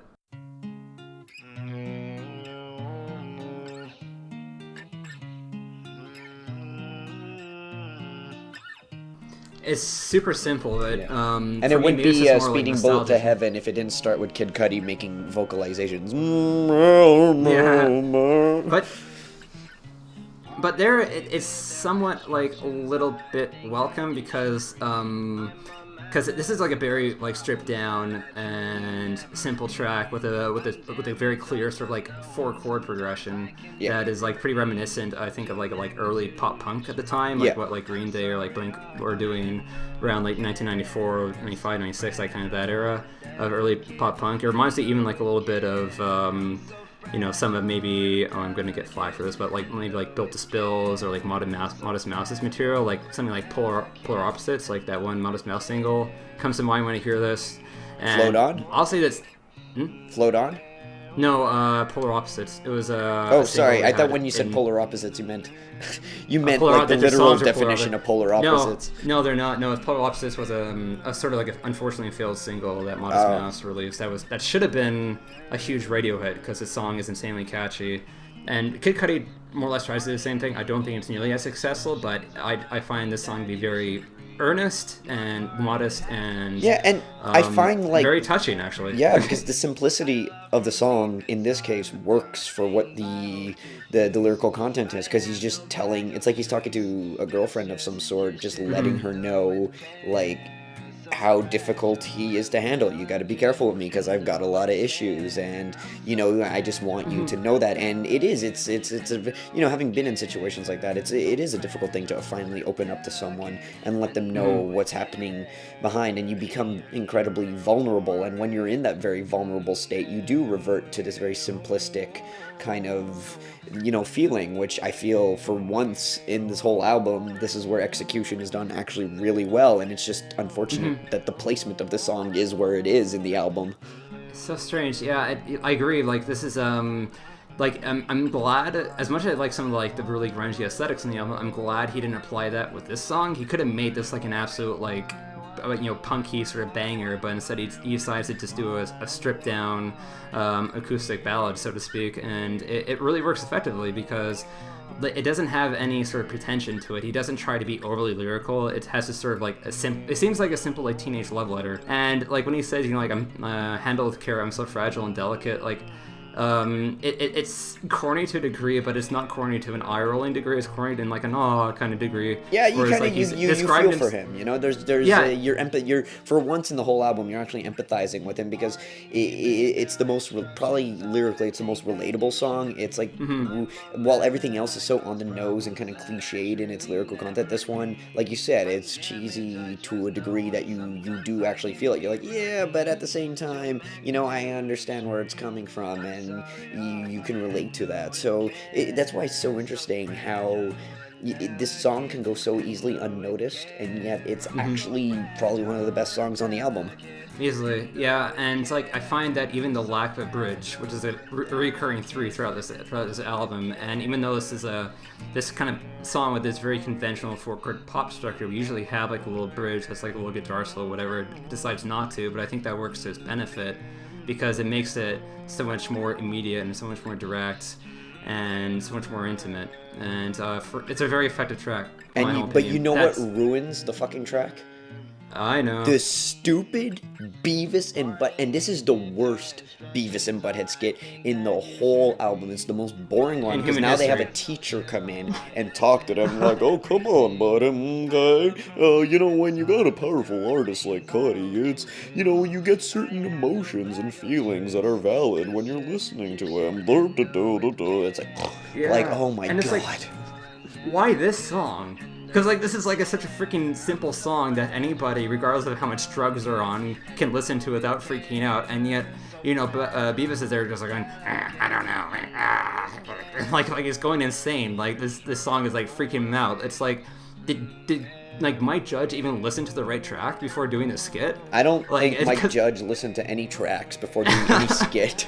Yeah, so Kid Cudi said, yeah, this skit has perfect placement at the end of this sweet sort of Liz Phair-esque, lo-fi. Well, I mean, like the teacher talks about like how songs evoke certain feelings, and we just went on a whole rant about how this song made us feel and like we related to it and all that. So Kid Cudi probably knew this to a certain extent, that this was probably one of those songs that just works really well. But then it's funny because it was such an earnest song, but then adding this skit where they talk about how it makes you feel these feelings just adds pretension to it. It adds a lot of stupid pretension, and I don't find that, the song's emotional, I guess, but it wouldn't produce the kind of anxiety or discomfort that Beavis is kind of expressing, and then Butthead goes ahead and makes fun of him and says, "Oh, wuss." Oh, what is? How would somebody respond to this song as a wuss? I don't know. This is a song you can play to your 4-year-old, maybe it's because honestly, it's just so clean cut. Yeah, but maybe it's like the whole wuss insult is because, Beavis, you're actually opening up about your feelings? What a wuss, what a pussy. Why would you... Why would you open up about your feelings? I don't, but it would make more sense if like he was crying at the beginning or something, saying all these shrooms are he's like, these shrooms are making me teary-eyed. Oh my God, that song. Like, it makes sense. It was like in some abstract way, but instead he's like, oh man, I don't know, as if like he's seeing like pink elephants around him all of a sudden. Yeah. I especially love the line where the teacher's like, you have to go inside yourselves, look inward, and Butthead just like, Beavis, look inward, look up your butt. Got him. Hilarious.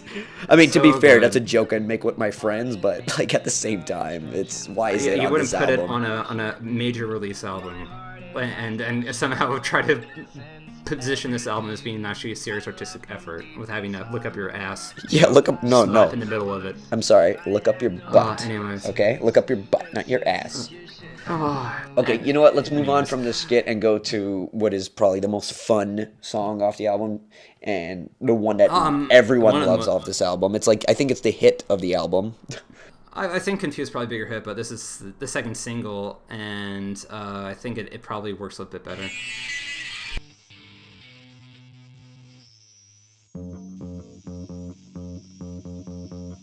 This is for all your suffering. Yeah. So, yeah, and like. Well, sorry. Well, let me this- phrase. When I say hit, I don't mean like an actual literal hit, like top 40 hit. I mean hit. Like this was the song that people who hated this album pinpointed this one as being like, this is my favorite off the album. That's what I meant. It's try hard still, but it's a good kind of try hard. Yeah. Where it just tries so hard that it just kind of it hits those feels. Yeah. Like that little plucked bass line, it's very picked bass line. Which And I'm heavy, a simple sucker drum. for a really good bass line, and I love that kind of like bass sound. So, Yeah. you know, that kind of wins me over. But like you said, yeah, it's very try hard, but there's so much aggression and anger in this song that it's just so delicious. You know, you're just sitting there and you're like, yeah, fuck you, yeah, you know, along with it. And I love the stay tuned crescendo in it. I think is really effective, and it's funny because like that's such a rock and roll thing to do, and for like an R&B artist to actually pull it off successfully, pretty mind blowing. Like I was surprised, like whoa, he's actually really rocking hard, and that verse comes in and it just hits so hard. There's a great video online where somebody mashes this up with a clip of a whole bunch of like goth and emo kids under an overpass dancing to like dance music, except they remove that track and just add Judgemental Cunt. Oh, and it wow. works so perfectly. It evokes what the song's just like all about. It's like saying, yeah, fuck you, fuck your opinions, you know, you judgmental cunts. I'm just gonna rock out and be happy. And this song does something I absolutely love, and we already talked about this very quickly, so I'll be very brief. And it's singing from the perspective of the person that he hates, you know, like from the perspective, sorry, not that he hates, from the perspective of the person that the song is basically making fun of, which I absolutely love when songs do that. Because, you know, you're kind of satirizing the whole idea of like who this person is by basically performing as that person. So, you know, we get a great sense about how judgmental this asshole is, because Kid Cudi is free to take on the persona of this judgmental cunt and basically just be free range to say so many just shitty judgmental things to like this poor person that you feel bad about, and you know, it opens your eyes and makes you realize, wow, this person's saying really shitty things. And it's great because you wouldn't be able to do that if you didn't sing a song from the perspective of the person you were making fun of. That's a good point. Yeah, no, it was a very good artistic clairvoyance on Kid Cudi's part to actually do it from that perspective. I would find, however, that under maybe a cleaner cut sort of album, the one that doesn't have these structural issues we just talked about, the one that doesn't have these terrible scheduling where you feel that this song would probably carry more legitimacy. Yeah. Because for him, it'd be like him having the last laugh. Because I did something experimental, and this album, was a success. But the album really was not for the most part, and so this song, as admirable as it is on a thematic basis, is sort of tragic in a way, because I still think that the Judgemental Cunt sort of came off as being the winner in the end, right? Or at least that's the way it seems. Anyways, but cool track. Yeah, and I do feel like if he was singing this from his own perspective against the judgmental, like being like, you are a judgmental cunt, it just wouldn't have had the same effect, like at all. The next song is not nearly as cool, but I still really like it. It's called Séance Chaos. Oh yeah, this is the song where I'm like, I don't know what he's doing, what he's trying to say. This, if we thought Adventures lyrically was terrible, this song is just nonsense. The lyrics make no sense. They're complete non sequiturs. Like that's all this song is. It's just one non sequitur after another. Like there's no sense of like a stream of consciousness in this one. I think I slightly disagree. I think there is a sense of stream of consciousness. Like, it's supposed to be chaotic, right? And like comparing this to something like Amen, which has a similar kind of like, at least in terms of like the vocals have a similar sort of weird mumble jangled style. Like here it works a little bit better because he does a bit more like spoken word / rapping on the verse, and he has that little squeal at the end, which is kind of cringeworthy, but is pretty effective. It reminds me a bit of like a lot of material on Nirvana's compilation album Incesticide. Okay. And because Incesticide, that's like a compilation of like a lot of like their early singles slash EPs, which include like a lot of weird ass filler tracks that never were released on their major LPs, which has a few stuff like this, like Hairspray Queen or other tracks where it's just like Kurt and the band just going absolutely insane and just doing these weird incessant riffs, because like that's pure grunge sort of. It's like not trying to even sound kind of good, it's just trying to really rock out hard and sound dirty as possible. So I mean, this track, while not amazing to any sort of degree, is definitely, I think, effectively, in the grunge spirit of, let's say, the Melvins or people like that.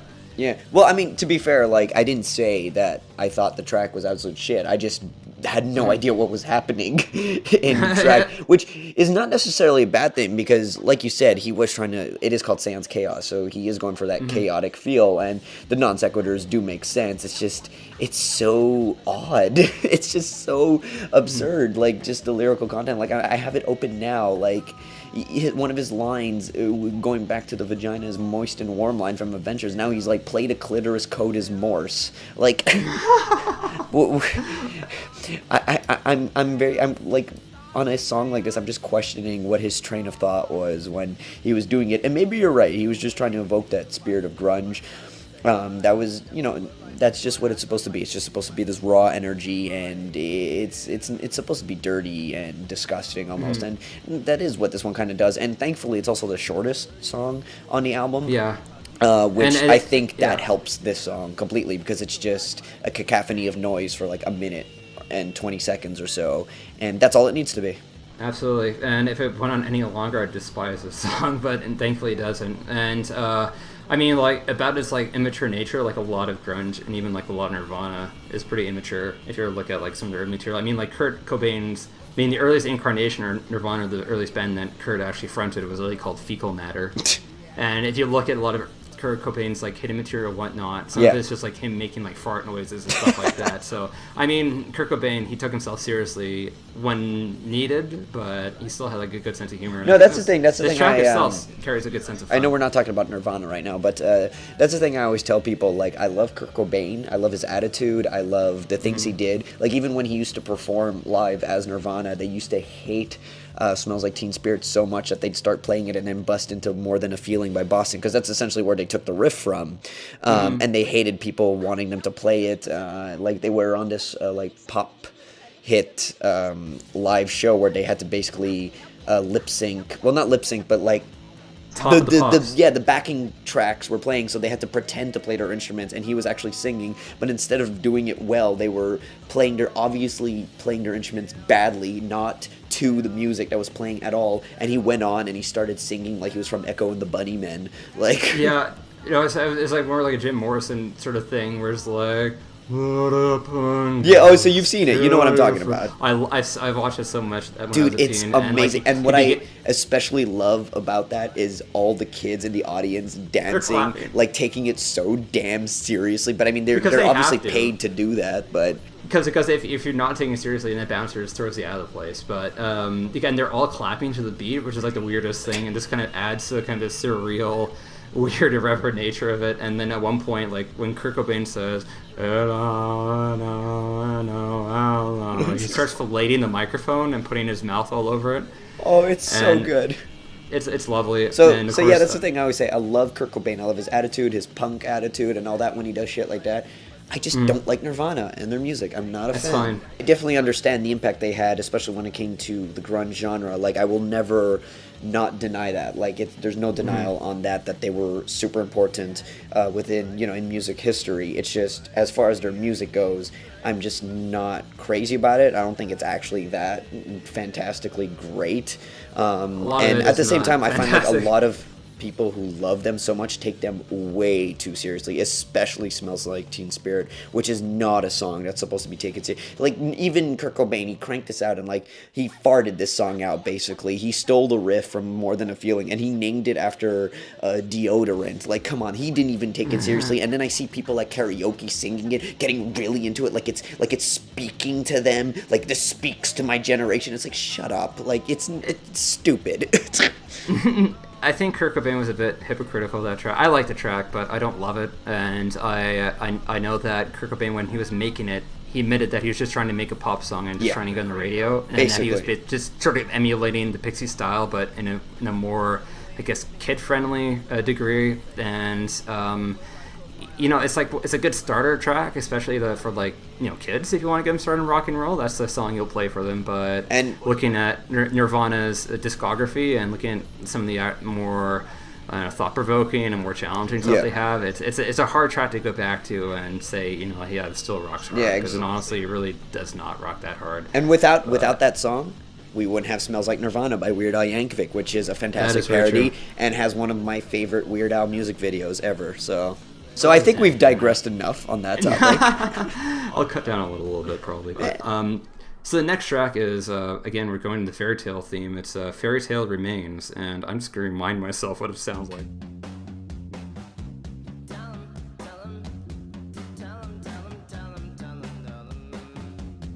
I don't know, what is he trying to tell him?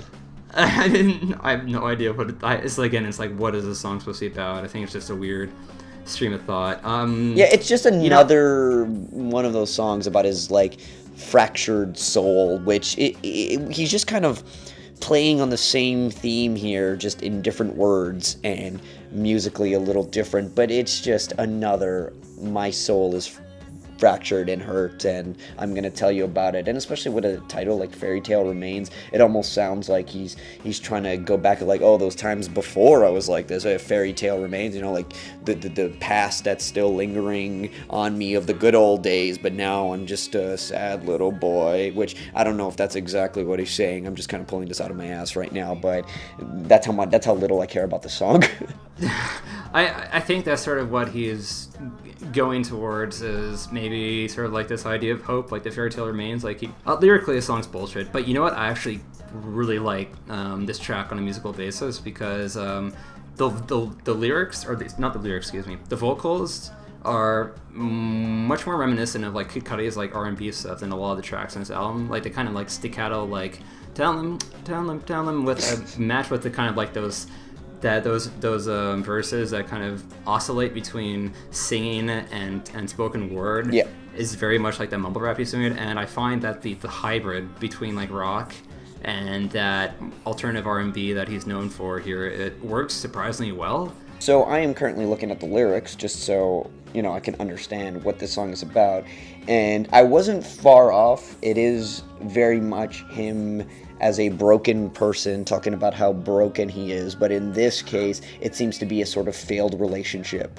type thing about how things used to be good, but then she hurt him, and now he's cut and burnt, and he's learned a lesson, and oh my god, everything's so terrible, and you don't love me anymore, and I don't love you, I'm very broken. Which I'll be fair, I went to a breakup not too long ago, and the emotions are not far off. It's pretty close. It's just I don't know, it just, once again, execution on the lyrics come across as very one-dimensional and very whiny almost, and that's once again, deep down, these are very real emotions that we all feel. Like I said, I went through it not long ago too, and I just can't handle these lyrics. So if he could find a much more relatable lyricism to this song, kind of like what he did with Handle With Care, then this song would definitely be much better, because the emotions he's dealing with are very real emotions that not everyone, but most people have gone through. We've all been in a relationship. I keep saying all because it's such a general statement, but a lot of people have been in a relationship where they were with someone that they thought they loved so dearly, who turned around and just hurt them really badly, right? I understand where he's coming from and the emotions that he's trying to play here, but like I said, these fucking lyrics piss me off. This is kind of blasphemy to say, especially in regards to a quote-unquote rock album, but a ghostwriter or even just additional writers would have maybe been welcome. Okay, well then, if he was going to get someone to ghostwrite this, my suggestion would be, I don't know their names, but the band members, the songwriters for the band ABC, especially comparing to their work on the album The Lexicon of Love. If I've ever heard an album that represents heartbreak in a relationship at its best, it's that album. And basically what he's going through here, they do on that album so well. It's basically become one of my favorite, like almost in my top 10 albums, The Lexicon of Love. It's so good.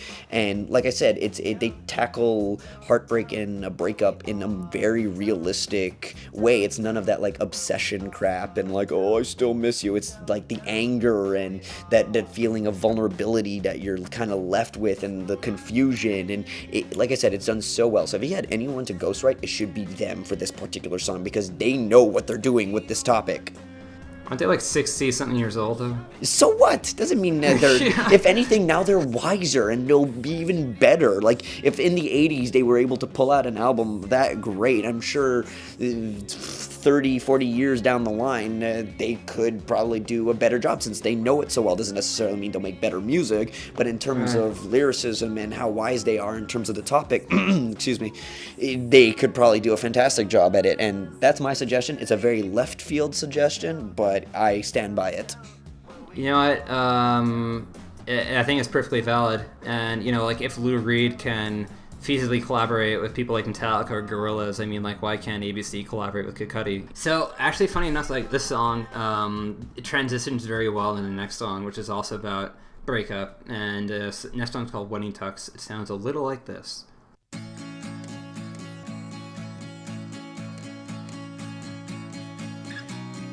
Okay, he can't strum for shit, but that doesn't totally matter. I find it cool, though, that he did incorporate an acoustic guitar on one of these songs, which I did not expect at all. Like, after getting all these like dirty grunge-sounding guitars, and then suddenly acoustic, you're like, what? Yeah, that's why I think Handle with Care and this song, for me, personally stand out. Like, when I'm not listening to this album, but I'm thinking about, like, what I'm going to say about it for this cast, like, the songs that usually pop in my head, one of them is definitely Wedding Tux for me. And I like the Defeated attitude, and to me it works a little better than some of the previous tracks we've heard, especially the previous one, which is like Incomprehensible Mess. With this one, where he's talking about like his failed relationship, you have to forgive me, I don't remember if it was a wedding, I don't remember if it was a marriage or just like a long-term relationship, but basically he broke up with somebody. I'm looking at the lyrics right now. Basically, it seems that he's being put... he's having his own funeral in his wedding tux, which I'm very confused by the metaphor with the wedding tux. No, I'm not so much. Like, for me, I think the idea is that he is so heartbroken it feels like death. Like, and the wedding tux is basically supposed to mean like, oh, he always had this, you know, kind of utopian or this like kind of like ideal relationship in mind, which probably would at one point in his mind include marriage. So for him, like, he'd like to go to the grave with that goal sort of like still in mind, like almost like die trying, if that makes any sort of sense. No. Like, okay, because I mean. No, it does. It does. No, I was joking. It does make a little sense. It's just kind of funny. Because he was so infatuated with this idea, you know what I find really funny? How for the first half of the album, we were digging so deep into these songs in like a joking way, and now we're actually analyzing these songs like there is some sort of depth to them, which I find really funny. I think that just goes to show the weird structure of this album, where it's like these nonsense songs are stuck in the middle, and then suddenly it gets kind of serious. Because this would have maybe worked a little earlier in the record, as like maybe like an end of like side one or something. By the way, there's no vinyl release of this album. It's just a weird digital and CD release, which is too bad because like this is an analog recording. It would sound amazing on vinyl. Oh yeah, especially. Whatever. I don't think Kid Cudi was considering that, but. But I mean, they're like, it does make sense what you're saying, because based on the lyrics of the song, there's a lot of he's talking a lot about feelings of worthlessness, you know, and self-doubt and all this. So it does kind of fit into what you were saying about like feeling so heartbroken that it's basically death, because you know when you have those feelings of worthlessness suddenly kick into you, all you feel like is like you want to die anyway. So so because I get it. It's just, I don't know. I'm still, the wedding tux metaphor is still kind of escaping me right now. in a literal way, I can't explain it either, but I get the feeling of it. And I think the part of that is just because I really like this song. I love the melancholy sort of strumming. Yeah. It's like one of those songs I think that really kind of like emulates those songs that Kurt Cobain had recorded alone, like Do Re Mi or and things like that, where he'd just be strumming alone and thinking to himself, and has that essence of loneliness. I think is really effective to me personally. I like the song. There's not much to say beyond that. I'm not crazy about the song, but I mean, that's okay. That's just a personal feeling. That's okay. And who cares? It's just an opinion. I care. I want to hear it. My opinion means nothing. No, it's not terrible. It just doesn't really do much for me. I don't think it's a shit song. Like I said, I love the acoustic guitar sound that he does incorporate in it, especially since it's a nice relief from the rest of the album. It just doesn't do it. It didn't really stick with me, is what I'm saying. Like, I do remember it when I think back on it, but as a whole, it's not a song I'd go back and listen to again, and it's not a song that I'd be like, oh, you gotta check this out. It just didn't do it for me, that's all. So, agree, disagree, and then we get on the next song, the 14th track, Angered Kids, which sounds a little like this. Okay, the intro is awful, but the growth of this song is actually pretty chill. I find that the Nicki Minaj esque British impersonation in the beginning, where he is going doctor, doctor, doctor, is really not needed in any capacity. But that chorus, na na na na na na, a legit banger. I love that verse where it's really simple. Again, like, keep it simple, stupid. And I think this album works best when it's simple, where he just says no remorse. Easily sort of clean and effective tracks in the album, just this angry adolescent anthem. I'm going to agree with you on that. I do agree with everything you just said. And it's interesting because he does keep it simple, because thematically it's a very simple idea that he's working with. Just basically like, you picked on these kids, now they've grown up, and now they're pissed off. And there's nothing else you can really do with it except what he did. So that's all he really could have done with it. Yeah, like... what was I about to say? Oh, I lost my train of thought. Fuck. I got you there, man. You got me there. Are we just done talking about this track? Yeah, dude, already? This song has nothing to it except what we just said. This is literally what this song is. It's a banger. Kids are pissed off, and boom, boom, that's it. Look, it's about angry kids, and it's an angry song. No, what more do you want from this song? It is exactly what it needs to be. Angry. That's it. Oh my god. In this regard, like, I can't imagine reviewing, honestly, like a Ramones album or something. Oh, I'm just like, yeah, this is a cool song. You know what I find funny about the Ramones? How everyone constantly cites them as being like this powerhouse punk band, and I don't know what it is about them, but I can understand their impact. Once again, just like Nirvana, the impact they had on the punk scene and musically in history. But then I go back and listen to their songs, I'm like, it's not like they were doing anything that crazy. They really weren't, but that was the crazy part, is that they weren't doing anything that crazy. Yeah. Like, they were the first popular punk band. They were popular at the time because, like, they were just ushering in, like, this old-timey sort of rock and roll that a lot of people were missing during this heyday of, like, prog rock. In terms of punk, I see the Ramones kind of like Green Day. I mean, sonically they're punk, but they're not really punk if you stop and think about it. They are punk. I mean, they're not as punk. I mean, like, when punk made its way to Britain, like, Sex Pistols were basically just rip-off of Ramones. Like, but also remember, too, the Sex Pistols were created by a manager who was just trying to sell on the punk scene. So these guys were completely fabricated. And not to say, because John Lennon did go on, sorry, I said didn't, I don't know why, did go on to do Public Image Limited, which is is a punk band in its own right, so... Alright, okay, so before that, next track is Red Sabbath, and it sounds like this.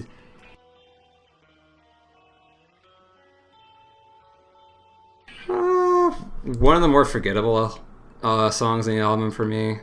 It doesn't really push my buttons. I mean, I kind of like the minor scale progression. It's a little alluring, but the lyrics are still reflective of just everything we've already heard throughout this album. Yeah, like this is one of those songs off the album where I was just like, is this actually one of those moments where he's, you know, like lyrically it's coming from a really real place, or is it just more one-dimensional, sort of surface music with no depth to it? Like, yeah, don't ask me to talk about this song. I don't remember anything off the song. It mostly just evokes a feeling of confusion.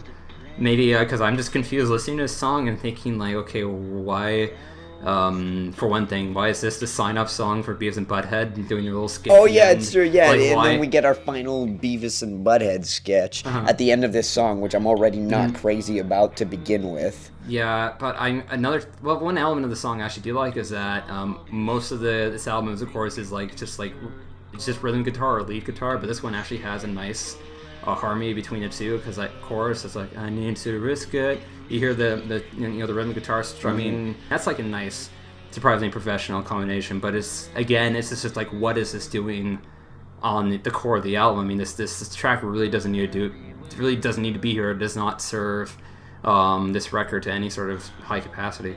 I am absolutely glad you had that much to say about the song, because I literally have nothing to say about this song. I have zero. The only thing that's crossing my mind right now is like, well, this is called Red Sabbath. I wonder if there's any relation to Black Sabbath.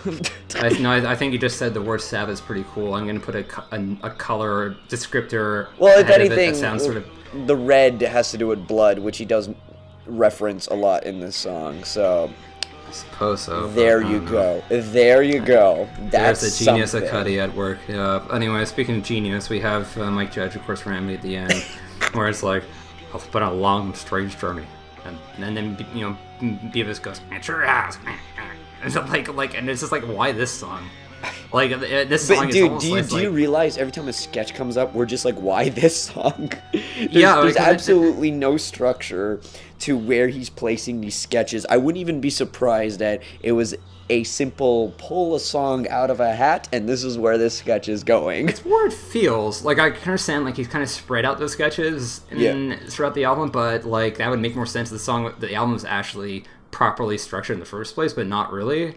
So I think he does, like you said, he just kind of crammed them like wherever he thought like they could maybe work, but it doesn't work at all. Like to me, like if I imagine like two stoned teenagers sitting to this album, at this point is where they're either sleeping or they're getting anxious because they have the munchies. Yeah. Like after this song, you have to prod them to wake them up, sort of say, hey guys, tequila. They'd be like, oh wait, okay, all right. Like it would have made more sense if it was like the previous song or whatever that they're listening to and they're rocking out to, and they're saying, oh wait, it's over, like whatever. Yeah. So or if they're not sleeping, they've gone on a nacho run. It's like, hey, where'd they go? We're just enjoying these nachos over here in the corner.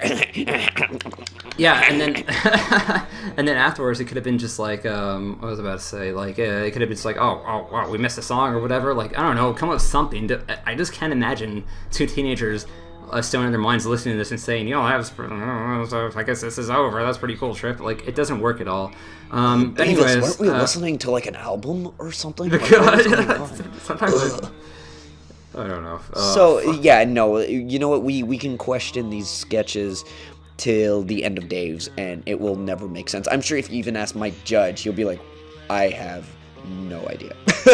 I doubt he even remembers doing this. I wouldn't be surprised Mike Judge was stoned out of his mind when he was doing this, because it's the only way that he could get through the audio recordings. That would not surprise me in the very least. So anyways, but that would explain why he did such a terrible job too. But thankfully the judge is over. He's made his verdict and he's left this album, and we have an interesting transition into the next track, which is thankfully a lot better. It's Fuchsia Butterflies. This song is my absolute favorite song off the album. It's pretty cool. Don't ask me to explain why, it just is. Out of all the songs, this is the one song that I saved onto my playlist, and I listen to it so much. I absolutely love this song. I think obviously it's not the lyrical content, because once again he's just really on the nose. You know, it's like, yeah, I'm feeling I'm a gonna na na na na na, got my bad made so long. Sweet dreams, Fuchsia butterflies, dizzy now, what am I? I'm be happy, getting shit-faced by myself, just loathing in my sweet misery. It's manic luxury. Like, I know this song by heart. That's how many times I've listened to it. And I think it's really just... It's that riff, man. That guitar riff that kicks in the do. It just gets me every time. I don't know why, but this just stuck with me so well, and I absolutely love it.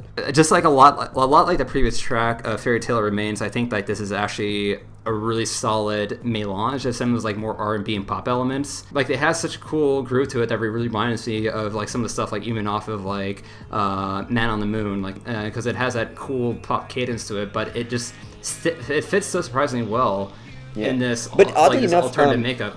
In terms of the lyrics too, like it's not 100% on the nose as some of the other lyrics are, and once again he's kind of just speaking honestly about how he feels here, and I think that's why it kind of stuck more with me, because as much as it's really just him like, yeah, I'm just getting shit-faced, like things suck and you know whatever, but what I like about this one is that he's expressing these feelings, but with that sense of aggression and anger that maybe was missing from a lot of those other ones where he was talking about his sort of fractured soul, you know, which came across more melancholic, while this one, it's just really just like, fucking Christ, like, shit sucks, fuck, I'm just gonna get shit-faced, which...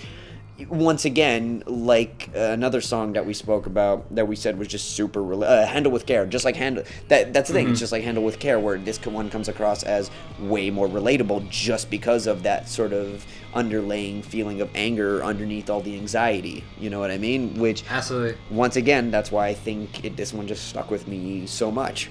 Comes across more as I'm just saying it as it is, rather than trying really hard to evoke like specific imagery that fits my theme. It's like, this is just how I feel. This is how it is. That's it. Take it as it is. It's him shooting the shit, which is what he's supposed to do in a rock album. Like, don't overthink it, Kudi. Just shoot the shit, and he does do it here. He does do it on Handle with Care. He does do it on Fairy Tale Remains, and to me, it kind of works. It works to his favor. And you know, track, if it should have been a single. Yeah, this track should have been a single. Oh, totally. Better but, than like, Confused. this would have been fantastic as a single. And you know what? If he did more of what he did on this one with the rest of the album, it probably could have been much better than it was. Why was this one just like this hidden sort of gem for those who had patience of actually sitting through some of the actual especially shit since shows it's on this album? Close to the end of the album. Like, you really have to sit through the whole album to get this one. Yeah, and this album is really not strong enough, I think, to merit that, to merit like having such a strong single sort of featured later into the record. I mean, again, Nirvana did that with In Utero, where it's like one of their best singles. You know, All Apologies was the last track. Yeah. You know, Nirvana said, okay, well, our album is so good that people are going to listen to the end. This album is not so good that most listeners will listen to the end. You needed to which is a shame, because the 3 strongest songs are the 3 last songs. Pretty much, debatably. Yeah. You just want to get right into the next track? Yeah, like I'm already looking at the lyrics. We spoke our piece. This song kicks ass. The next one is pretty good itself. It's called, it's a titular track. Yeah, it is the titular track of the album. So, like, as you can hear it, it has some similarities in essence to Adventures. I think this one was also co-produced by Plain Pat. Fucking Plain Pat. At it again with his fucking shenanigans. But his shenanigans here, I think, work a little bit better than they do at Adventures, because why didn't Plain Pat just produce on all the albums, on all the songs? Because I think it would have been a lot worse. Because Plain Pat, I don't think has ever done rock his entire life. Well, because so far the few songs that Plain Pat has produced on have been sonically some of the most interesting ones. So yeah, but they're also the ones that are most different from the rest of the album. Because like this is like almost like straight up trip hop. Like this kind of sounds like Portishead or like Massive Attack or something along those lines, or even like, you know, like something to hear off of maybe some early Gorillaz. And it has that kind of like that monotonous sort of weird, dreary, rain-soaked feeling to it, like a drunken London night, and it works really well. Yeah, this is where Kudi is lyrically at his strongest.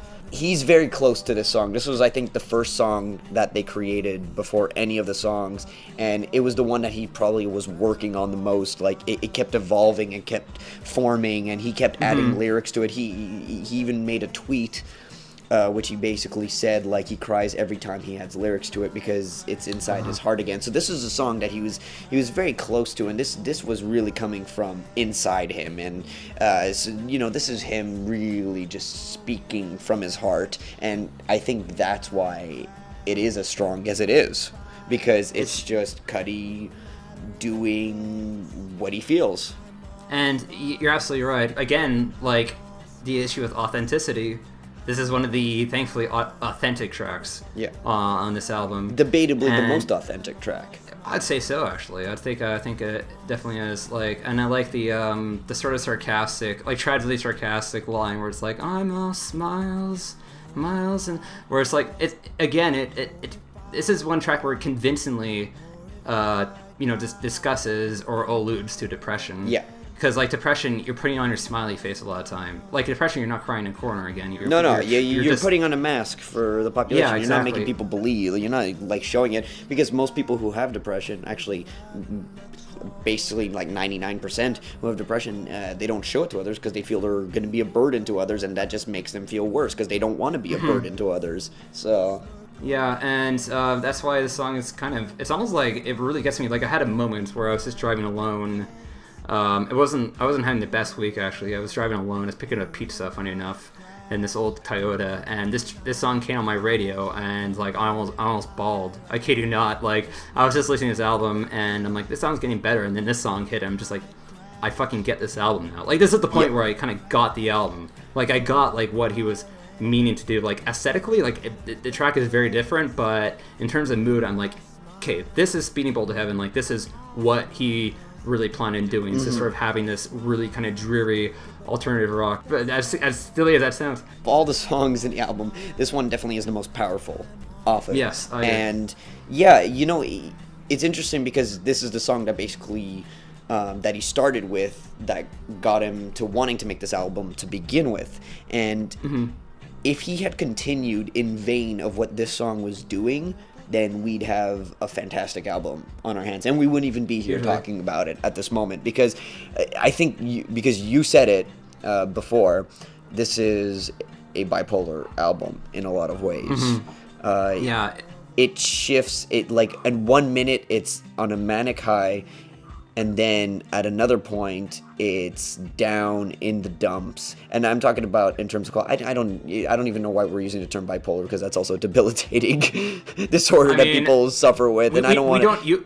But we don't use it insensitively. Like, we're not saying bipolar as a joke. We actually literally mean that, like a person who suffers from bipolar disorder, this album sort of had these weird highs, like this terms of mania, these moments of mania where it's just like you're shooting the shit, you don't really care what you're saying, and then you have these down low moments, like on the title track, where you're just curled up in bed and you just want to hide. And this title track just has this beautiful horrid darkness. It's just such a shame that you have to sit through a lot of crap to get to all the amazing tracks. One day, I swear to God, I hope there's going to be a reissue of this album that cuts down the bullshit, and that gets Mike Judge the fuck out of there, that gets a lot of these filler tracks out of there, that makes sure that it's properly sequenced, and that we can actually appreciate this album as it's supposed to be. Anyways, really cool track, but curiously enough, it's not the ending track. The ending track is something called Embers, and it sounds pretty similar. It sounds a little like this.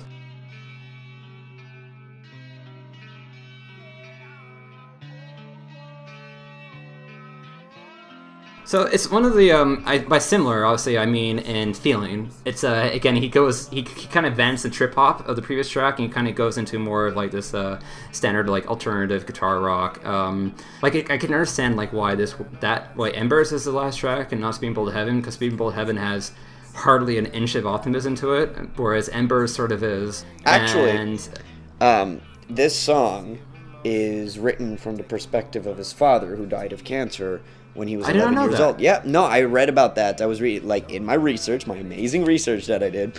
I found out that this song is actually from the perspective of his dying father when he was 11 years old. And for me, this is the one, like, where for you it was Speeding Bullet to Heaven that kind of hit you hard in terms of an emotional stance. This is the one that hit me hard in terms of an emotional sense, because I have a very close relationship with my dad, and I know how difficult well, I don't know how difficult it would be, but I get the sentiment that, like, you know, losing somebody who you're that close to, especially like a parental figure, how hard that is on you. And Usually. you know, just listening to it and how he just evokes these feelings of his dad, you know, going through the motions, coming close to death, especially with the final lines of, like, "Thank you, ladies and gentlemen, bye." It's kind of like, fuck, like, this makes me want to cry.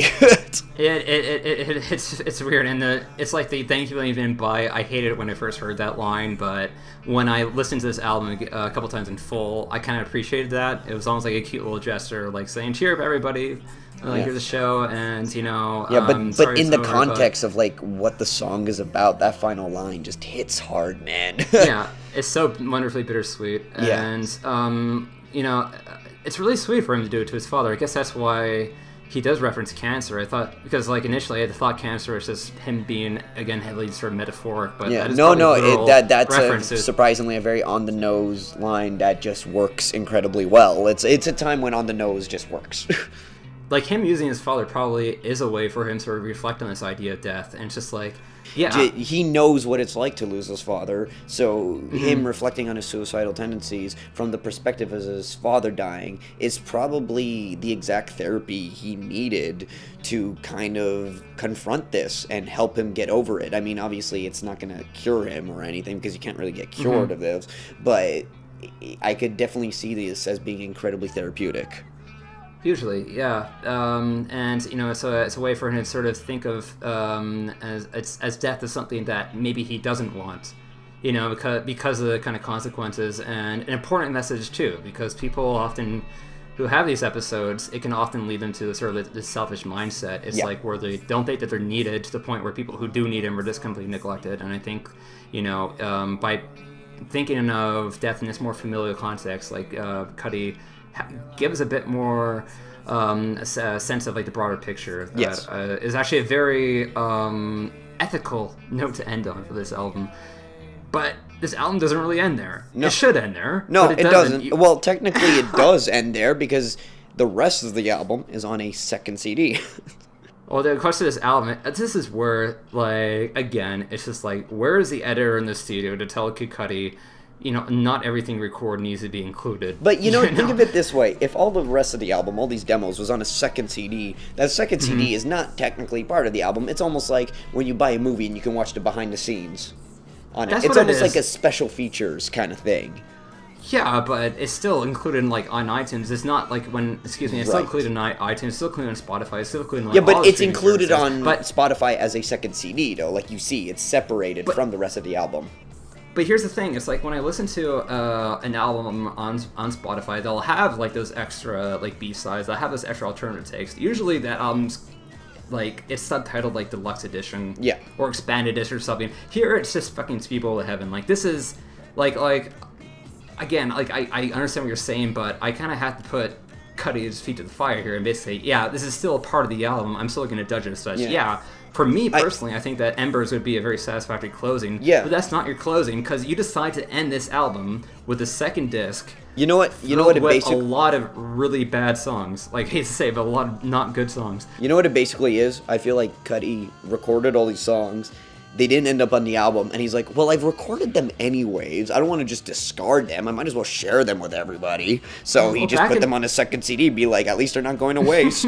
Like, back in the day, you would release these as B-sides, and of course singles aren't really a thing anymore, at least not the A-side, B-side singles, because nobody will buy just one song in vinyl anymore. That's true. It's just too much money. So, I mean, so B-sides don't exist. So I guess you have to release this material somehow. But what artists usually do, and as they should do, is that they'll release the proper album first, and then afterwards release an expanded version.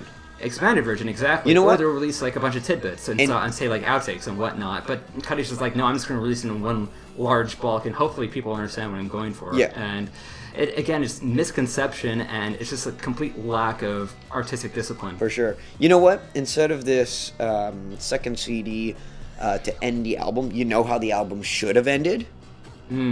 Another Beavis and Butthead sketch, obviously. That's how it should have ended, with a send-off. That was the end of Kid Cudi's album. What an amazing Kid Cudi's album. career. No, I'm absolutely joking. It should not. So these demos, I'm not going to go into them. The first one is absolutely terrible. No. Like, I don't understand what is I don't going even on. want to talk about Anomaly- it. There's no need to talk about them. There's no need to acknowledge them. We don't need to talk about them. There's one song I do like. Actually. Go ahead. I'll talk about it a little bit after a whole bunch of nonsense on this thing. But then you have the song called Insides Out. I'm like, well, this is actually not so bad. Again, it's underdeveloped. I'm just like, where's the bridge on this? But I for literally me, listened to these demos once, the first time I listened to this album, and then every time I listened to it afterwards, I just stopped at Embers. I did not even bother to continue. Most of the time I stop or I just skip to Insides Out because like it's not a great song by any means, but for me it hits home because it's like a really good Cobain emulation actually, because you have this deep sort of undercutting. It sounds like a cello is almost playing in the background of that chorus where he goes, oh, oh, oh, oh, oh, I'm not afraid, and it has a nice melancholy motion to it, and like I could imagine myself taking away the Nothing, or taking away Amen, or taking replacing away it with Insides Out? and placing it Insides Out, I think it would have worked pretty well, especially towards like that or second half of the album. But instead, he decides to include it with the demos. And anyways, there's one really bad one I have to say on this where he the audacity of him. Like for the most part, this album is. Are you saying Audacity because you're recording on Audacity right now? Yeah, partially that. I'm actually inspired by that, but I'm also thinking because of the audacity of him going from using tape to actually having a song with auto-tune on it, which is fine. I'm not an auto-tune hater necessarily, but on a record like this, when you suddenly start doing the auto-tune thing, I think the track is worth. I'm like, that is some stupid bullshit. Like it sounded so bad. It sounded like the Lil Wayne album from like the late 2000s, where he was just auto-tuning and just fucking away on his guitar. It's painful. And again, it's just like an experiment that nobody needed to hear. Well, no, you know what? That's not true. Everyone needed to hear this, okay? Absolutely everyone had to hear it. I suppose so. I think he has this Robert Pollard idea. But you know what? Thinking about it, I do think everyone has to listen to this.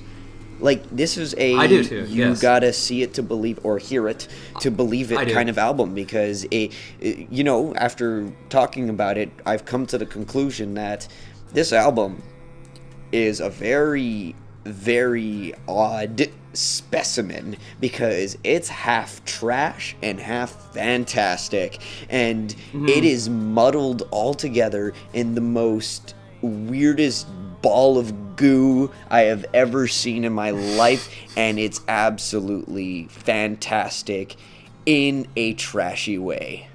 It's fascinating because I think the rewarding aspects of this album come post-listen, like what we're doing right now. There's some of the greatest albums in the world we wouldn't be able to have a 2+ hour podcast about.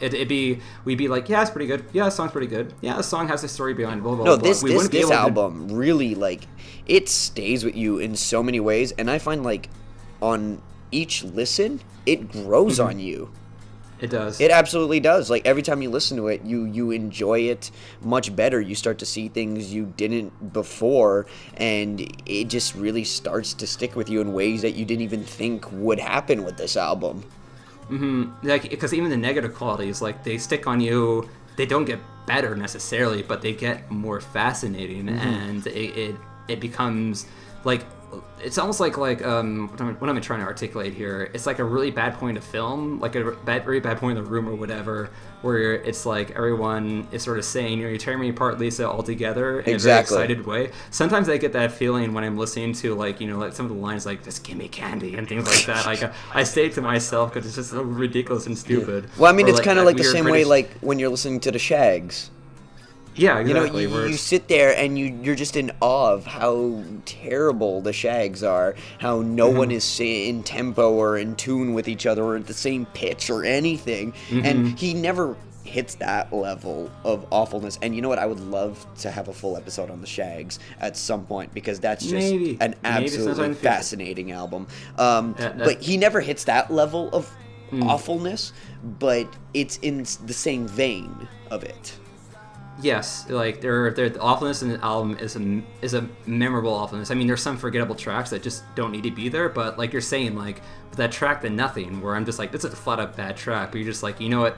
Maybe to still have it on the album because it's just so memorably bad. Exactly, The Nothing I remember so well. It's one of the ones I remember the best off the album, just because of that weird nursery rhyme shit that he's doing.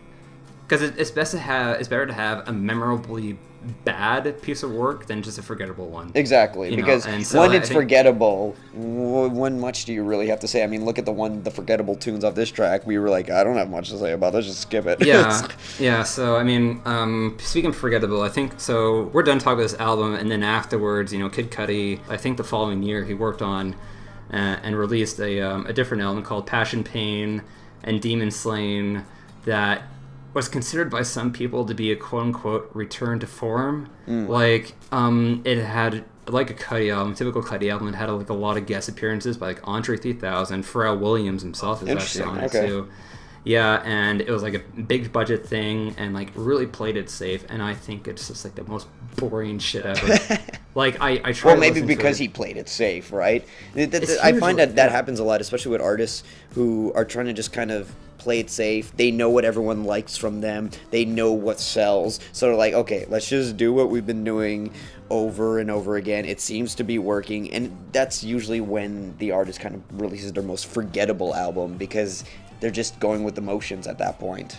It's really kind of tragic, because like I'm thinking like he should have stuck to his guns and maybe done something more along those lines, because there are points, like we're saying on Speedin' to Heaven, where he manages to find that synchronicity between pop and alternative rock. Yeah. Maybe said, okay, maybe I need a better backing band, fine. Maybe I need a better producer, fine. Just improve upon, like, go all out. Like he said, like, I really want to make an alternative album. It didn't quite work the first time. Fine, just try again. Yeah, move on. When I think of bands who do something like that, I think of, like, let's say XTC, who were trying to go away from their early sounds of, like, white music and developing the sound, and they came out with Drums and Wires, which is kind of in vein of this, where it's, like, half really great material and half kind of not the strongest material, and then they ended up coming out with Black Sea, which was just a further exploration of what they were doing on Drums and Wires. So if Cudi had the chance to do that, if he didn't, get so attacked by all these critics and panned so badly, I think he possibly could have released that album that would have been like, okay, now we know what he was trying to do, and this one is fantastic. But he didn't get that chance. I think it's really unfortunate that he had a mental breakdown after Speedin' to Heaven, that things didn't really work out for him. He didn't have that kind of support. He should have been... I think, honestly, he should have been more arrogant about it. He said, you know what, fuck you, critics, I just want to stick to my guns. But instead, I think it really all kind of got to his head, and he went in this pretty safe direction that went pretty much nowhere. Like, the album, Passion, Pain, and Demon Slayin debuted number 11 on the Billboard 200. And for that's still pretty good. I mean, 11 is still pretty good. For somebody who used to be a huge pop star, not too good. I guess so. And nobody knew what he was going to do afterwards. But around this time, again, like Kanye West had his big rants in LA during the concert tour I mentioned before, where he basically said like Kid Cudi is the best artist in the world. So it made some people think, well, maybe Kanye still has Kid Cudi's back, and sure enough, he did. Well, for sure,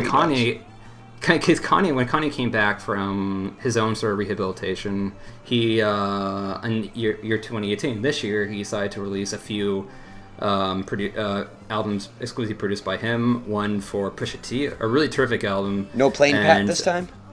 I don't think Plain Pat was on that Pusha T album. I think it was exclusively Kanye production. Oh, no, not Plain Pat. How dare they exclude Plain Pat from the party? Plain Pat, however, was on Passion, Pain, and Demon Slayin. But anyways, and then Kanye, of course, released his own solo album that year, Yay, which I think is actually pretty interesting, but really imperfect. Yep. And then Kanye, surprisingly, to everyone's surprise, he announced a collaborative album between himself and Kid Cudi called Kids See Ghost, and that was the name of the kind of Yes, that's the new one that just got released, right? Yeah, and it's like that's like their own banding, like that's the two of them together. It's Kids See Ghost, which is actually a pretty cool name. Yeah, I have to say. So this album got released, and it shocked people because it got really good reception. It has nearly twice the score on Metacritic that Speeding Bolt to Heaven has. Speeding Bolt to Heaven is 44. which is weird because I started listening to it and I just couldn't listen to it. Yeah, no, because I enjoyed Speeding Bullet to Heaven way more than that one. That's what I'm getting, because like it surprises me because Speeding Bolt to Heaven is a 44 on Metacritic. This one is an 84, and the needle drop, our favorite needle drop, he gave a 0, as we know, a famous fat goose egg, as you described it, Speeding Bolt to Heaven. But he blew everyone's mind when he gave Kids See Ghosts a rare 10 out of 10. Ridiculous. Which on his show, he's only done for 3 albums prior. Those albums not being, deserving of a 10 out of 10. I don't know. And Kids See Ghosts is like almost like a polar opposite of Speeding Bolt to Heaven in some sort of degrees. It's not, God knows how long Speeding Bolt to Heaven is. It's not like 90 minutes. It's a brisk, almost EP length, 23 minutes and 53 seconds, which was surprised a lot of people, especially considering the usual length of a Kid Cudi album. Mm-hmm. And it had a much cleaner sound than Speeding Bolt to Heaven. It was, again, more poppy, but there's some rock elements intertwined, and I think that's actually pretty interesting. And there's some moments where it does harken back to Speeding Bolt to Heaven, especially that last track, which is somewhat humorously called Cudi Montage, where they sample, funny enough, Kurt Cobain. They sample one of his demos from the compilation piece of Montage of Heck, and it actually works pretty well. But as clean as this album is, as competent as it is, and has many highs as I recognize it, particularly that first track, Feel the Love, it doesn't capture my attention. No. It doesn't. Like, it doesn't have the same way... effect that Speeding Bullet to Heaven obviously had, which is so funny. People, I find, throw aside things that they consider trash way too easily, like, oh, this sucks, I don't want to listen to it. It's like, take a moment to just bask in how much it sucks, though, and you'll see you'll find something way more enjoyable than anything that's considered good. Like, I would listen to this album over any Beatles album any day, just because of its enjoyability. Also, I'm not a big Beatles fan. Hello, dislike bar. I know. Whoops. I'm sorry. I have an unpopular opinion. Excuse me. Now, don't get me wrong. Like, I do enjoy a lot of Beatles work. But in terms of full albums, I would rather listen to this full album than one of their full albums. I could gladly listen to a compilation album of all the Beatles' greatest work over this album, but in terms of like their actual discography studio albums, I would take this one any day because of just how enjoyable it is. I completely concur, actually. Well, actually, not completely. I'll still listen to the Beatles album before I listen to Speeding Bolt to Heaven. But I will listen to Speeding Bolt to Heaven before I'll listen to Kids See Ghosts. Yeah. Despite Kids See Ghosts being like a brisk listen. It's really a brisk listen. Like, it's enjoyable, but doesn't provoke my thought about, like, oh boy, how, like, where is he going to go from here, stuff like that. I don't, like, this is such a safe outing. It's a fine piece of work. How the fuck people are calling this a 10 on 10? How the fuck does this have nearly triple the rating on RYM? I don't know, man. You know, it's just one of those strange phenomenons where something comes out and probably a few important people gave it such a good review, and I wouldn't be surprised it's a bandwagon effect. Everyone's just kind of jumped, which happened with this one, right? A few people gave it shit reviews, and everyone just kind of jumped on the bandwagon. It was like, this is a shit album, and it's like, but is anyone really stopping and kind of taking a step back and actually looking at it for what it is, or are you just saying what everyone else is saying? Kind of like what happened with Inception when it came out. Everyone jumped the bandwagon of like, this is a mind-blowing film, which we talked about in our first episode. So it's very possible that's just the effect that's happening. It's a bit of a snowball effect that's occurring where one person started it and everyone's just kind of pushing into it, and then give it like a few years and everyone will start talking about it maybe in the same vein that we're talking about this one, right? And being like, maybe it's not as good as everyone said it was. So who knows? Yeah. It could be, or maybe we are just incapable of seeing it because you and me, we have weird tastes and weird opinions on things. I don't really want to think of myself as being capable of seeing it, because honestly, like from an objective standpoint, I'd probably give Speedin' Bullet to Heaven and Kids See Ghosts probably the same score of like a 3 out of 5. Okay. Like from an objective standpoint, because I think that Speedin' Bullet to Heaven's highs are way beyond whatever highs are on Kids See Ghosts, but Kids See Ghosts, from a production standpoint, because Kanye West is an amazing producer, gotta give him credit for that. He knows how to make a proper album, and he was the one to give Kid Cudi that kind of discipline where he said, right, you can't have this on this. You gotta make it tight. You gotta make sure that you don't have a song that goes fuck knows how long, that you can't have any stupid skits on it. And Kanye West sort of helped Kid Cudi make something that's a bit more well conceived, which makes you think, damn, if Kanye West was at the switches for Speedin' Bullet to Heaven, how much better would that album have been? If Kanye West was there to tell him, like, oh, Mike Judge is really unfunny, this song is weird and boring, this song is forgettable, it has no probably root if to he it, had like, someone. But you know what? We say that, but then if that happened, we wouldn't have had Speedin' Bullet to Heaven at all. So we wouldn't have. I'm kind of happy that there was no one there to tell him what to do. And you know what? Maybe it was important for Kid Cudi, just as an artist, that he had that moment of, you know what, I'm going to make an album purely on my own, completely from my head, and he was able to grow from that. He realized, okay, maybe I do need somebody to help me out. So if he didn't go through this, he wouldn't have been able to move forward in any way, because he would have still been stuck in like, no, I need to make this album from myself. So maybe this was exactly what needed to happen to him. And I'm happy it did, because like I keep saying, it's such an enjoyable album.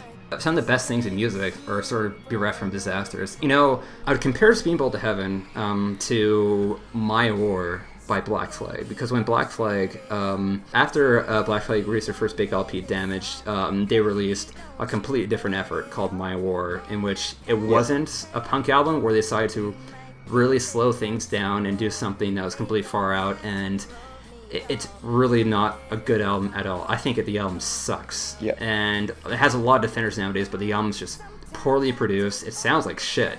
And it's so boring. The songs are so heavy-handed. And it's just not interesting, not fun, not moody. It never held up for me. But this album influenced the right people, because when it came out, there were a few people who were just like, this is maybe imperfect, but it has a very promising sound to it. And among those people were, the Melvins. Like, when they heard this album, they decided to completely emulate its sound, because this album was sort of unofficially the first sludge metal record, which is basically proto-grunge. And when Black Flag were touring this album, there was a young teenager who saw it in Seattle when they were touring, and the teenager was, take a guess. Kurt Cobain. You got it. And I can't imagine many people listening to Kids See Ghosts and getting inspired, but I can't imagine people listening to, Speedin' Bullet to Heaven and seeing, this is a very interesting, fusion of, pop and grunge elements that sometimes really falls flat in the face, but has this really interesting potential to it. Speedin' Bullet to Heaven is going to be an album I think a lot of people are going to go back to from years from now. And it's never going to get better necessarily unless they actually do release a properly edited version. It's not going to get better, but people are going to probably have a better chance to appreciate, it's positive and constructive qualities. Yeah. There's going to be somebody out there who's going to listen to Speedin' Bullet to Heaven and, say, I'm going to do something like this, but much better, and it's going to be a fantastic album. When rock makes a comeback in the next few years, and I think it will, there's going to be somebody who will do something very similar to Speedin' Bullet to Heaven, and it's going to be terrific. I'm very optimistic about Speedin' Bullet to Heaven's legacy, even though I don't think it'll ever be considered a good album, nor does it need to be. Yeah, I think that was my final thoughts. It's a beautiful failure. It's a beautiful failure. No, that's the best. I think those are the best words to describe it. A beautiful failure. And we recommend everybody to give this a listen. Yeah. Even all the way through if you have the time, and tell us your thoughts and share your thoughts. If you think we're completely wrong, do share your thoughts. If you think we're completely right, or if you even think that we're underselling, because there are literally people who think that Speedin' Bullet to Heaven is a masterpiece. It is not, but there are some people who literally think that. So hey, try to convince us it's a masterpiece. Yeah, and we'll love to hear your thoughts. And on that note, that's the end of that. What do we have next in store, Graham?